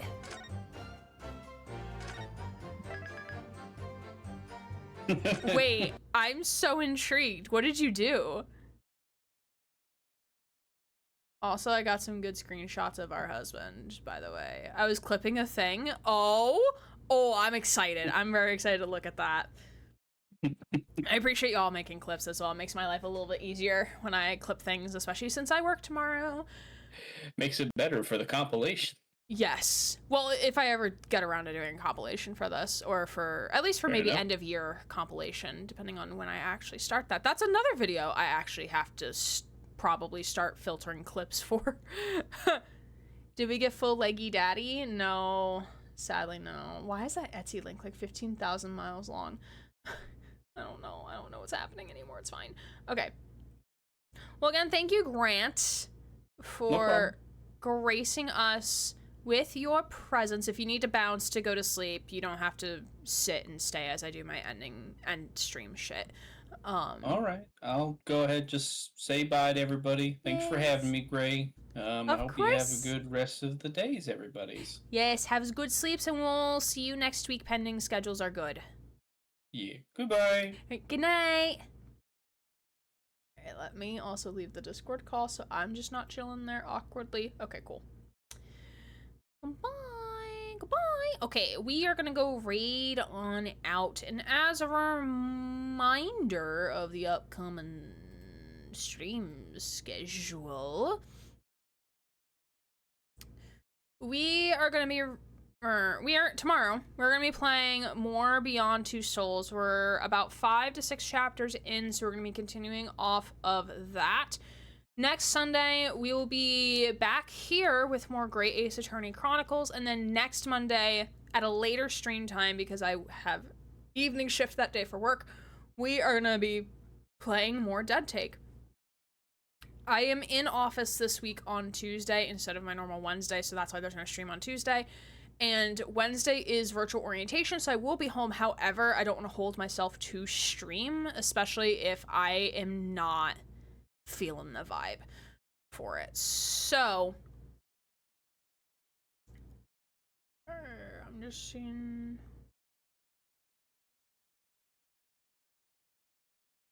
where we're gonna raid on over to. Okay, I think he's ending. Okay, never mind.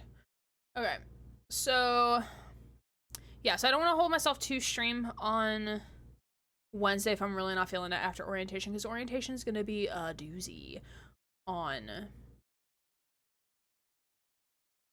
Wednesday. So with that, I appreciate you all chilling and hanging out with me. We are gonna go right on over to Gamer Ghoul Friend. I almost said Gamer Ghoul Fiend. That is not their name.